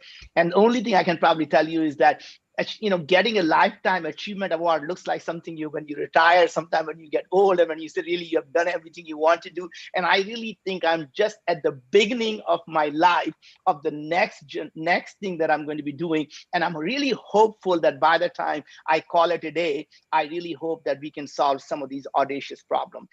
I really think as an entrepreneur that I think everyone who's listening to it really is that, the only way you know you're alive is that you have a heartbeat, and heartbeat goes ups and down and up and down. And you don't ever want to live a life which is a smooth life. And when your heartbeat goes smooth, you're dead. So you never want to live a dead life. Live a life of adventure that goes up and down, and just know when you're at the bottom of that heartbeat, all you have to do is hunker down and know that the next beat is going to be up. And always remember, when you're on top of that beat, never to get too cocky, because the winter is coming and winter shall come, right? So just all I can tell you is I'm humble and honored. Dr. Abraham, it's an amazing honor, and I cherish it. And I really hope every entrepreneur out there know that it's up to us to be able to solve problem, not just identify problem. And we're living in one of the most innovative decade in the human history, and there's not a problem that the technology cannot solve. So as engineers, it's up to us, not just to dream, not just to imagine, but to go out and get things done. And I really hope the next decade will bring many of these grand challenges to be as history, as something we look back in the past. Thank you very much. Thank you, Naveen. This is not a retirement award. We are looking forward more initiative and more programs and plans which we look forward in the future. At this point, I request our next, to present the next awardee, I request Piyush Malik to join. Piyush? Hello, everyone. Jwalan, can you move this slide to the next one? All right. Can we have Jyoti Bansal on the camera, please, after me? Our ASEI Engineering Entrepreneur of the Year award goes to serial tech entrepreneur Jyoti Bansal. He's the founder of AppDynamics, Harness Traceable Unusual Ventures, and he is a Silicon Valley technology visionary. He believes passionately in changing the world for better and through software. And in 2008, he founded AppDynamics, an application intelligence company that provides enterprises with real-time insights into application performance. And he led the company as the founder and CEO for the first 8 years, and then until it was acquired by Cisco for $3.7 billion in 2017. After that, he launched Big Labs, a startup studio, where he can help create companies that define the future of software and technology. He's currently the CEO and co-founder of Harness, a fast-growing startup aiming to revolutionize software delivery process, and CEO and co-founder of Traceable, a software cybersecurity company. And now he has founded Unusual Ventures, a $400 million venture capital fund focused on helping early stage technology entrepreneurs. Jyoti, it's our honor to give you this. Can you, okay, Piyush, go ahead and read the. All right. That's so. American Society of Engineers of Indian Origin at its 33rd National Convention on December 6th presents ASEI Engineering Entrepreneur of the Year Award to Jyoti Bansal, serial tech entrepreneur, founder AppDynamics, Harness, Traceable, and Unusual Ventures. Jyoti, you can start your speech, please. Thank you, Piyush. This is really an honor, and I would really like to thank ASEI for this award. It was so inspiring to hear from Naveen. And Naveen, congratulations for your Lifetime Achievement Award. I really love the passion and energy that you're continuing to solve problems. As long as you want to solve them. And I would say that's really what we engineers are all about. We love to solve problems. And I really believe, as a software engineer, that software has such a strong ability to redefine the world in so many ways. And as engineers, we can go and create solutions to bigger and bigger problems. And if you look at hard times like these, like 2020 with the pandemic and what's happening in the world and the society, it's even more important for us as engineers to find interesting problems that we are passionate about, that we think can move the world, move the society forward, and solve them. So I'm really honored and really thankful for this award today. I would say entrepreneurship is not an easy journey, but it's all worth it. You get to you go through hard times, you go through ups and downs, but it's in the end, if you can solve some big problems and make a difference, that really counts. So I wish each one of you all the best in your journeys as engineers. The impact you can make. It's made the science and technology and engineering is what is going to drive the future of the world forward. And I'm very, very thankful and honored to receive this award today. Thank you, Jyoti, and wish you all the best for your future endeavors. At this point, I invite ASEI President Jalan Lakhia to present the next awardee. Jalan.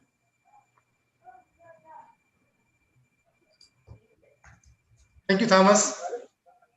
It is my privilege to present the next award. It's ASEI Engineer of the Year Award in the fields of mechanical and solar energy to Professor D.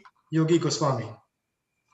Dr. Goswami is the Distinguished University Professor and Director of the Clean Energy Research Center at the University of South Florida. Professor Goswami is the Editor-in-Chief of the Solar Energy Journal and Progress in Solar Energy. He is author or editor of 16 books and more than 300 technical papers. He is a recipient of many distinguished awards for his outstanding work. Dr. Goswami is also a recipient of the highest energy-related awards of ASME, ASES, ISES, and AAES, and more than 50 other awards and certificates from major engineering and scientific societies. Is Dr. Goswami video on? I can't see his video because I'm presenting, so I just want to make sure. Jalan, can you put the next slide and read the Yogi is there. Okay, very nice.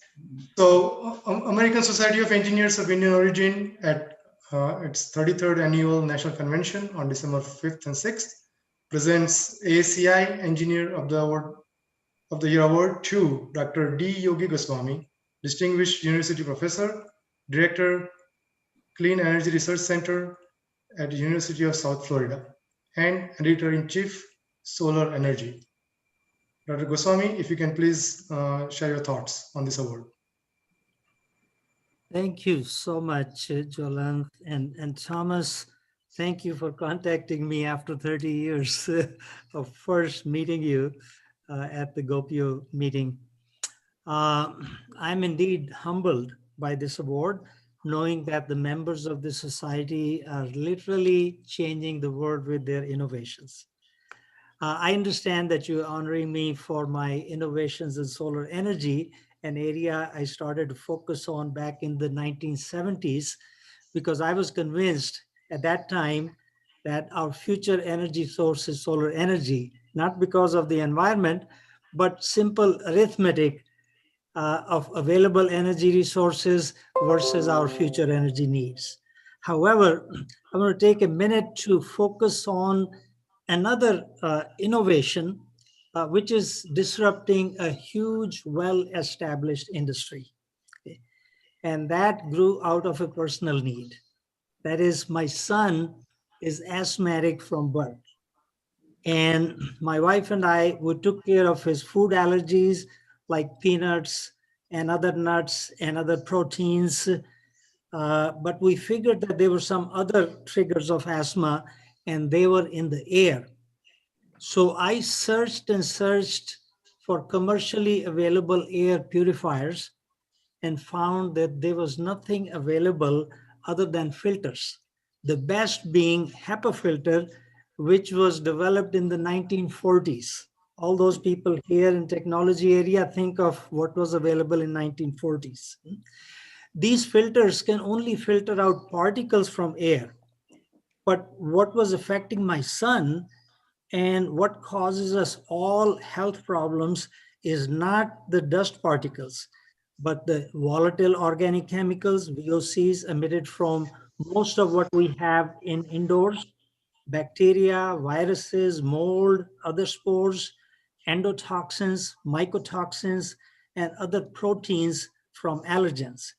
So I needed a whole new technology to take care of these things, which, by the way, came out of a solar technology I had developed back in 1990, photoelectrochemical oxidation, or PICO.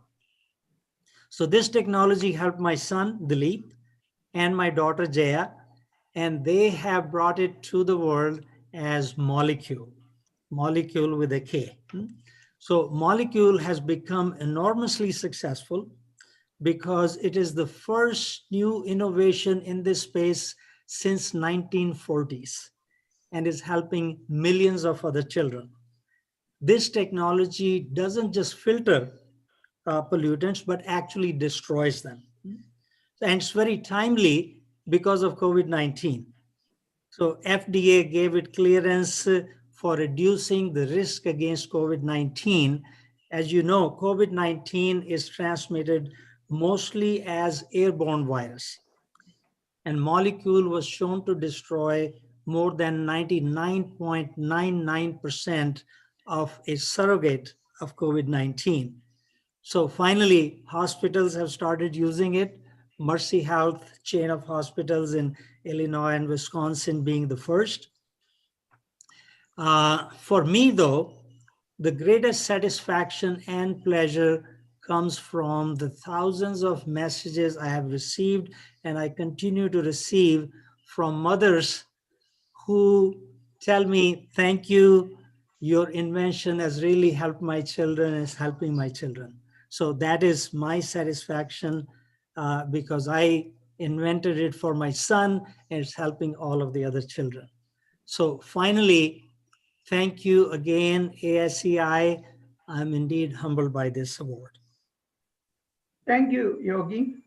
Ladies and gentlemen, ASEI is proud to present the next Engineer of the Year award in Product Engineering and Operations Management, Deval Desai, Vice President and India Country Head, Magna International. Magna International is a global automotive supplier that designs, develops, and manufactures components and systems for the world's leading automakers. In this position, Desai is responsible for digital marketing, strategic business development, and continued expansion in India, and serve as one of the senior representatives for Magna in India. Yesterday we heard Deval. Now, may I have the next slide? ASEI 33rd Annual Convention, December 5 to 6, 2020, ASEI Engineer of the Year Award presented to Deval Desai, Vice President and India Country Head, Magna International. Deval? Thank you very much, Dr. Abraham. I'm truly honored to receive this award and really for being part of ASEI for the past several years. And I'm really excited that ASEI is taking this initiative, and really having been an engineer as part of my education as well as major part of my career before I moved to business and operations, I can really say that an engineering portion of your career is a very pragmatic one. As they say, to an optimist, the glass is half full. To a pessimist, the glass is half empty. And to an engineer, the glass is twice as big as it needs to be. And I can still tell you, even after 25 years after having designed the last headlamp for a car, I still look at a new car and try to figure out what kind of technology it does have. So I think it's a fantastic event. Thank you to the entire ASEI team for really having a successful session this year. And to Naveen and Jyoti for their contributions as well, and to the award recipients. And to Mr. Kumar for really taking the time after a busy schedule to join us today. I think India has played a major role in science and tech of today. And I think these are going to continue as COVID has really changed the scale and the speed at which innovation is going to happen. So Thank you, everybody, and I appreciate and I'm honored for receiving the award. Thank you. Thank you, Deva. The last several years, about 6 years, we have had an award called ASEI Founders Award. Unfortunately, Harry Bindel, who established this award, passed away about 3 weeks back.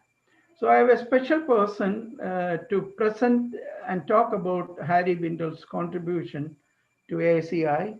I introduced Dr. Neeraj Bindel, optometric with the private practice in Arlington, Virginia and Washington, D.C., son of ASEI founder, the late Dr. Harry Bindel, to present the next awardee. Neeraj? Thank you so much. For a few minutes. Neeraj, go ahead. I hope you can hear me okay. So thank you so much for giving me the time and to be able to present a little tribute to my dad. So thank you, ASEI board, the members, and friends. Just a few words I'd like to say about him. My dad, Harry Bindel, was a young 76. He would have turned 77 actually yesterday.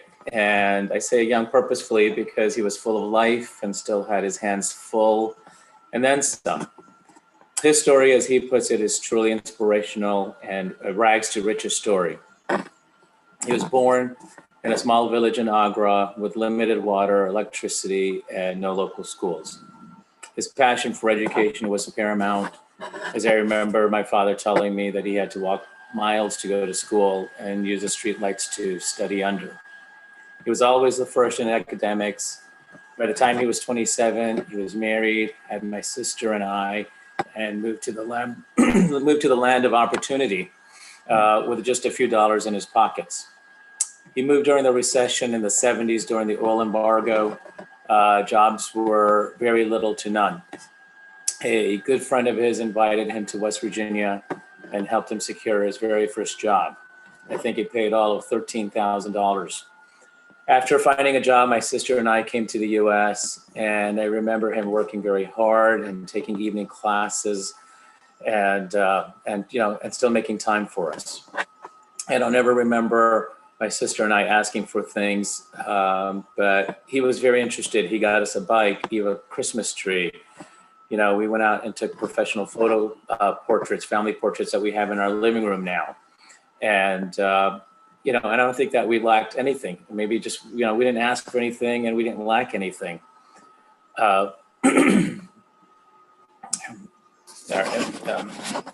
He took us, skiing and camping and road trips.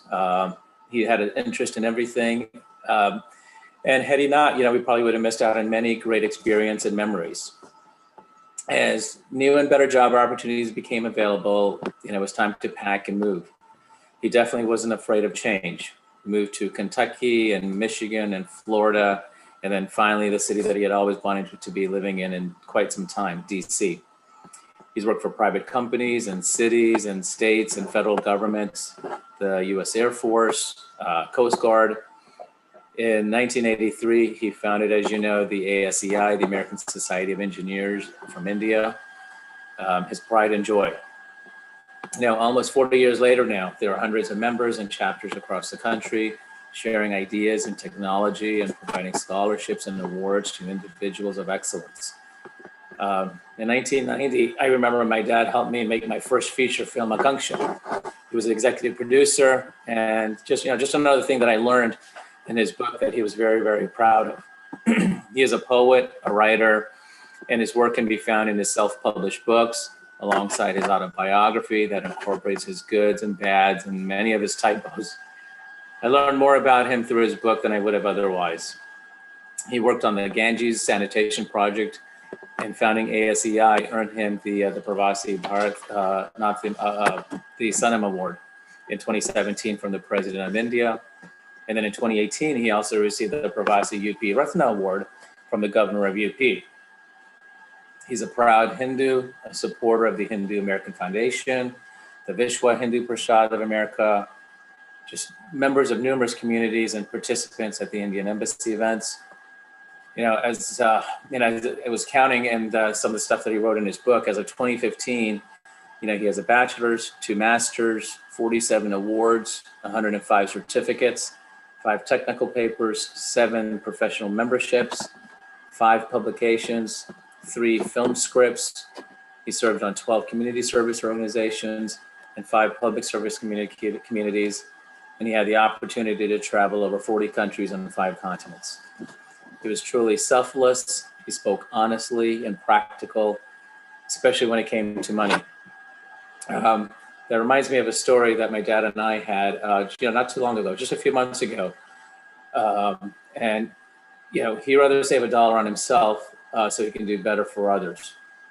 He was talking about making a trip to India, and I told him to make sure he buys at least a business class because of his health reasons, so he can keep his feet up. And he said, "Why should I do that? I can buy a coach class for $1,000 and a business class is $4,000. For the $3,000 that he can save, he can donate that money instead." And that's exactly what he does. For the last 20 years, he has been giving back to his birthplace in India. He's donated books, backpacks, supplies, and the scholarships to school children for the last 20 years. In 2018, in his hometown, he rebuilt a temple and he expanded their school. And just this past September, he started his own company called Enviro A to Z LLC. As my grandfather's goal was for my dad to be a hardworking person, I think so was his. He wanted to see his children get a good education, stand on their own 2 feet, and have grandchildren. Well, my sister accomplished that goal with grandchildren for him many, many years ago. I was lucky enough to accomplish that goal just a little over a month ago by giving him a granddaughter. He hung around just long enough in the hospital to be able to see a photograph of me holding her. My daughter now has the honor of having his name, Savannah Ava Hari Bindle. When I think about my dad, I think about his accomplishments professionally, personally, and every of them were achieved really by his own doing. He had a desire to live to the fullest, whether it was shared with others or on his own terms. Nothing has ever stopped him, and I hope that I have in me even half the ambition and confidence that he has. In his autobiography book, My Journey, he writes that his biggest accomplishment is that he had a successful granddaughter. And to me, I would just how can we not be when we were surrounded by his support, the values and guidance and love that he gave us? So I thank you for making it so easy by writing about your life, your journey, and all in one place for me, so I can keep you close to my heart, remember you, understand you, and pass you down for generations to come. Your legacy as the founder of ASEI will continue, and the Bindle family will make sure you're not forgotten. The Founders Award, now renamed to Hari B. Bindle ASEI Founders Award, will continue as long as the organization lasts. That's our promise to you.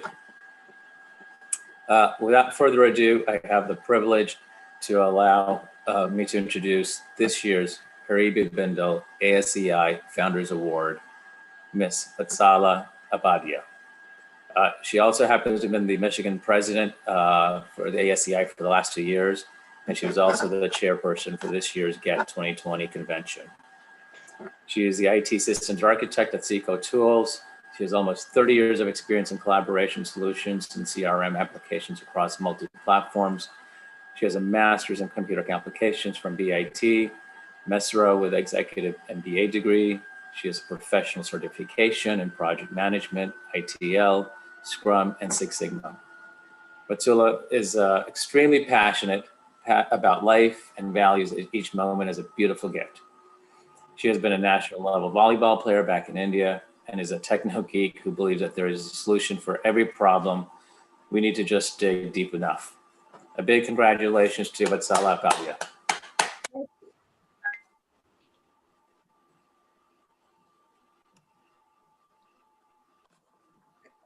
I think.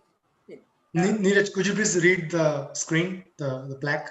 Oh, yes, absolutely. So we have it's labeled, so the plaque that we have, American Society of Engineers of Indian Origin, ASEI, the 33rd Annual National Convention, December 5-6, 2020. H. Bindle, ASEI Founders Award presented to Vatsala Abadia, President, ASEI Michigan Chapter. So, and it has, of course, Dr. Abrahams and Jalwal Lakia's name on it. So again, congratulations to you. And I hope I get a chance to talk to you later on and talk to you personally. So I'm so honored and to be able to present this on behalf of my dad. I know he normally does this. And so again, thank you so much for working so hard and making the organization that it is.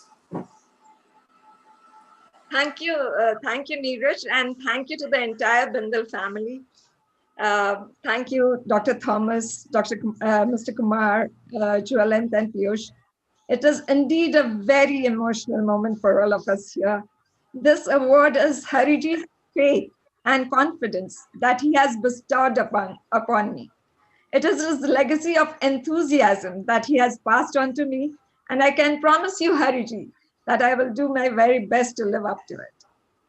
I am what I am because of the wonderful people who have touched my life, my friends, family, colleagues, and everyone else. So thank you all. A shout out to ASEI.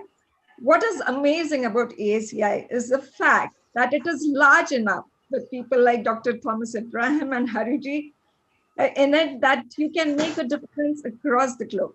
And it is small enough that your individual voice does not get drowned. A word of thanks to my Michigan chapter team. A leader is only as good as his or her team. So thanks for always being there to provide support, to have provided support to me.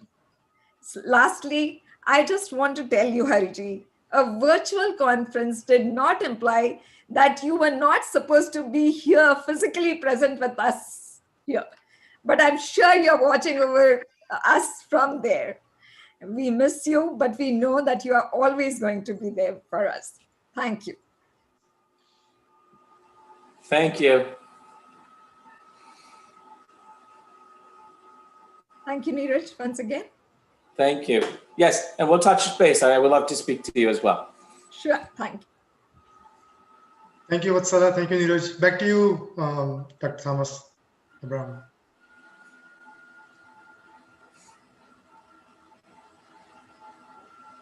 Is Dr. Abraham still on? Is he unmuted? Yeah, he's not mute. He's unmute. Okay, thank you.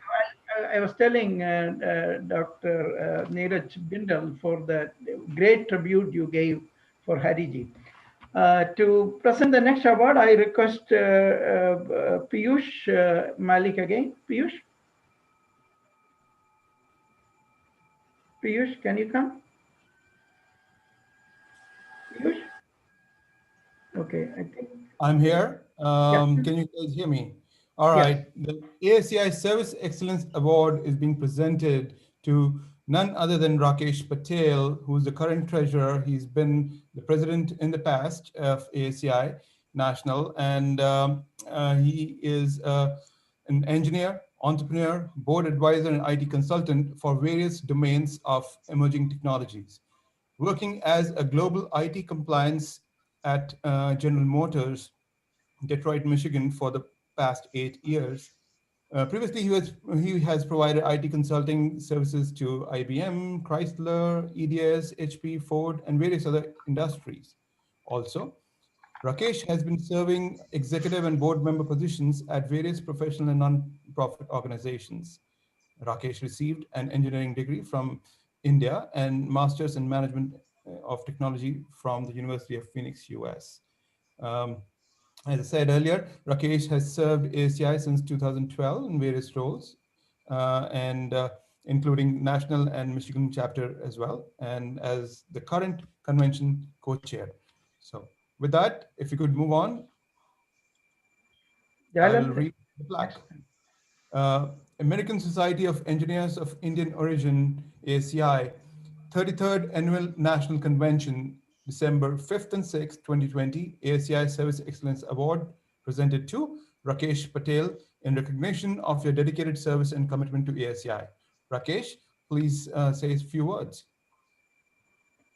Thank you, Piyush. Thank you, Dr. Thomas Ji. I'm really honored for receiving this award. Actually, this award or credit should go to my family who let me work on my passion. And most important, all ASEI team members who have been working with me since last 10 years and helping ASEI organization. Actually, this award is for ASEI team. As Mr. Sam Pitora addressed yesterday to young engineers, and I'm a strong believer that any act, when multiplied by thousands of people, can transform the world. What we do at ASEI for our engineering community, hope can transform to the world. So be part of the community and be part of the ASEI. Also, I would like to congratulations to other awardees who have received the ASEI awards today.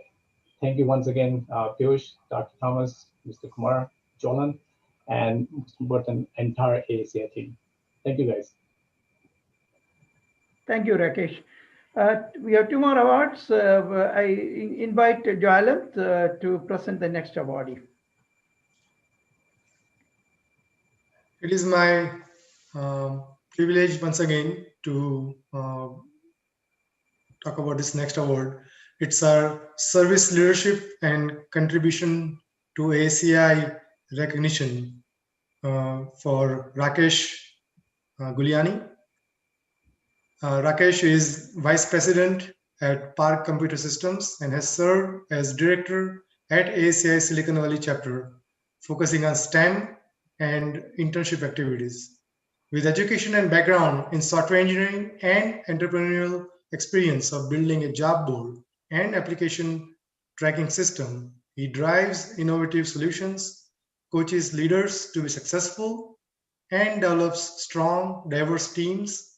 Attracting, retaining, mentoring, and developing talent are some of his key strengths. So once again, I would like to read the plaque that we would be sending to Rakesh. American Society of Engineers of Indian origin, ASEI, at 33rd Annual National Convention on December 5th and 6th, 2020, presents Leadership and Contribution to ASEI Award to Rakesh Guliani. Rakesh, would you please say a few words? Absolutely. Thank you, Jolan. Thank you, ASEI, Dr. Abraham, and Piyush, and Mr. Amit Kumar. First off, my heartiest congratulations to Naveen Jain, Jyoti Bansal, Dr. Goswami, Devil Desai, Vatsala Upadhyay, Rakesh Patel, and other award recipients. I'm really honored to get this recognition and truly humbled to accept it. A big thank you to our Silicon Valley team, Piyush Malik, Lakshmi Patel, Sunita Dablish, Santosh Ankola, and Amrish Chopra for always going the extra mile and successfully executing so many projects and events. And I also want to wish all the very best to everyone here who participated in ASEI event today. Thank you for the award. Thank you, Rakesh. Thank you, Rakesh. Our final award will be presented by Piyush. Piyush Malik, please come back. All right. Our congratulations to Rakesh. And our next awardee for leadership and contribution to ASEI is Sunita Dublish. Sunita is a web developer with front-end as well as back-end skills and more than 15 years of experience in web development. She believes in creating great experiences for end users. And she has worked at startups, nonprofits, and for-profit companies. She has a computer science degree from IET Lucknow, and she also serves and has served on boards at several nonprofit organizations. Sunita has served at Silicon Valley ASEI chapter as a volunteer for a few years, and since 2020, she's on the board as a director. So congratulations, Sunita. And I'll read the next plaque, if you could move on. American Society of Engineers of Indian Origin, ASEI, 33rd Annual National Convention, December 5th and 6th, 2020. Leadership and Contribution to ASEI Award presented to Sunita Dublish. Sunita, you may say a few words. Thank you, ASI, for giving me this award. I have to thank Piyush for this award because when I moved to California, I was looking to help a non-profit, and he somehow found me. We had worked together 25 years ago, and I remember the call. He called me late in the night, and he was like, "Oh, Sunita, you're here." So, but he needed some help with the website, and that's my passion, creating great user experience. So I'm so humbled and honored to receive this award. Thank you. Thank you. Thank you. Thank you all awardees, and thank you for joining us. And a special thanks to Council General Amit Kumarji for joining us this afternoon, although I contacted him only about 3 days back, but he was kind enough to accept our invitation. In the process of all this organization, we didn't have the chance to write him early. That I apologize. We should have written him well, but he was kind enough to come and give a good message about what we could do for India. I also congratulate all the awardees and now hand over to Anu. Anu? Thank you so much, Dr. Abraham and Shri Amitji. Thank you so much for honoring us today with your time and your presence. And congratulations to all the winners, well deserved. And I'm positive that you would continue to give back and serve the engineering community with all your experiences, wisdom, keeping up Mr. Hari Bindal's legacy. Thank you for all that you do. Well, all good things have to come to an end. I really don't want to say the word end, but the 2 days have been nothing short of remarkable and informative. The speakers have enriched our lives with their experiences and fascinating stories, isn't it? And what happened last evening was nothing short of an exemplary display of skills and brilliance by the YTE kids. It just left the audience spellbound. I would like to invite the versatile Michigander, Bhavesh Joshi, ASEI Convention co-chair, for his closing remarks. Thank you, Anu. Thank you very much. As convention co-chairs, Rakesh Patel and I would like to thank everybody for their participation and support. Let me share my screen. Just a second.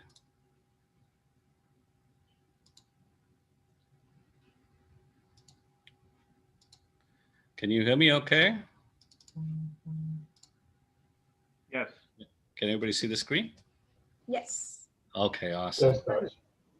Thank you. So first and foremost, I would really like to thank the ASEI National Convention Planning Team for tirelessly planning and executing this successful 2-day virtual convention. As you can see, the credit goes to our leader, Jwalant Lakhia, President of ASEI, Piyush Malik, Convention Content Chair, ASEI Silicon Valley President, Vatsala Upadhyay, Convention Technology Chair, and also ASEI Michigan President, and Dr. Thomas Abram, ASEI Awards Chair Director. Thank you very much. Without this diligent planning from the team members, this virtual convention would not have been possible.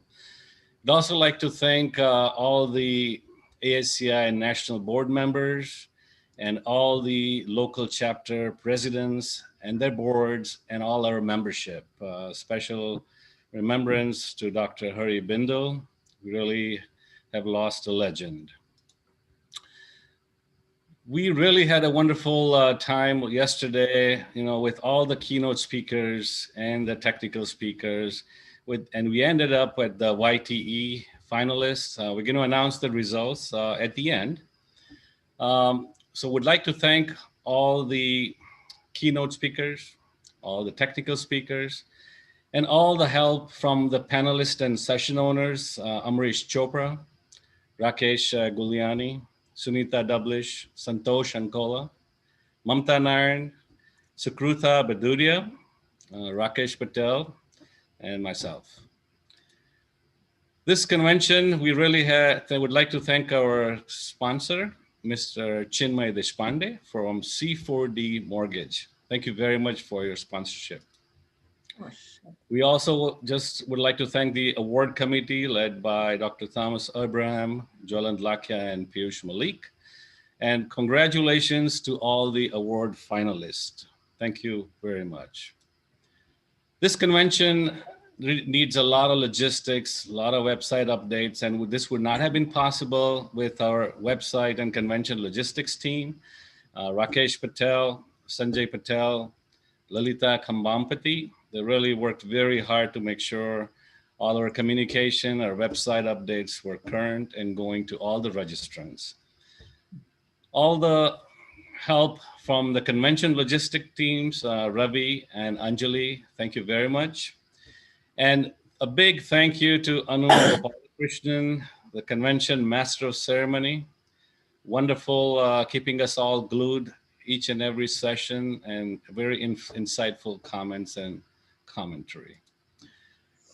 Last but not the least, our Youth Technology Committee here, led by Piyush Malik, Muthu, and Amrish.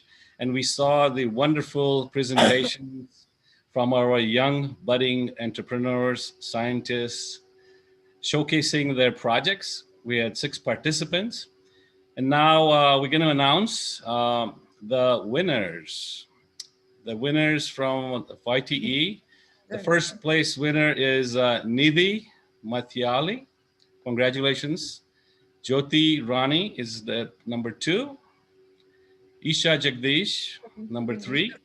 But all of you are winners. Divya, Ojas, and Manan, you're all the finalists. Congratulations. You are our budding scientists, leaders, and CEOs of the future. We should all encourage.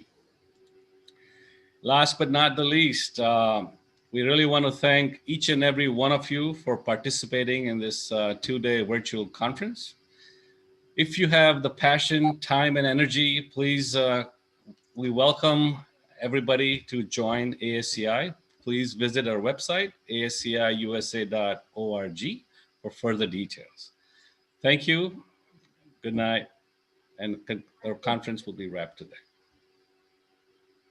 All right. Thank you so much, Bhavesh. From the invention of the wheel in ancient history to the modern day drones, engineering constructs have provided the vital push for the progress of human technology. Engineers, all of you out there, we thank you. We thank you for making our dreams possible, for creating the world around us, and for paving the way for tomorrow's dreamers. To all you attendees and viewers, while you're enjoying your friends and family this season, don't forget to thank an engineer for making your gathering possible. I definitely love all the board members of ASEI to please come on screen, make yourself visible so that Sri Amitji knows that we have such beautiful, beautiful, talented folks around for ASEI. Thank you for attending the 33rd ASEI National Convention, GET2020. On behalf of ASEI, continue to enjoy the discoveries around you. Stay loved, spread your love, and have a safe and blessed festive season. Videos and presentations will soon be available on www.aseiusa.org. So all you ASEI board members, great, fantastic achievements. I think you guys did it, and it's a wrap. So ciao, everybody, and have a wonderful rest of the Sunday. Take care and have a blessed one. From all of us, it was wonderful. Thank you. Thank you very much. You take care. Bye-bye. See you. Thank you. Thank you, Amitji. Thank you, Anu. Thank you. Thank you very much. Thank Thank you, everyone. Thank you, Amitji. Thank you very much. Thank you. It was a pleasure to be here. Thank you. Thank you, Amitji. Thank you, Neeraj, wherever you are. I don't know if you can hear me, but thank you so much. Yes, thank you, Neeraj. Thank you. Wonderful. Thank you. Thank you, Dr. Abraham. Thank you. Hopefully next year we'll be in person, right? A real in person. So we look forward to seeing everyone in person next year then. Absolutely. Yeah, good goal. Okay. Take care, you all.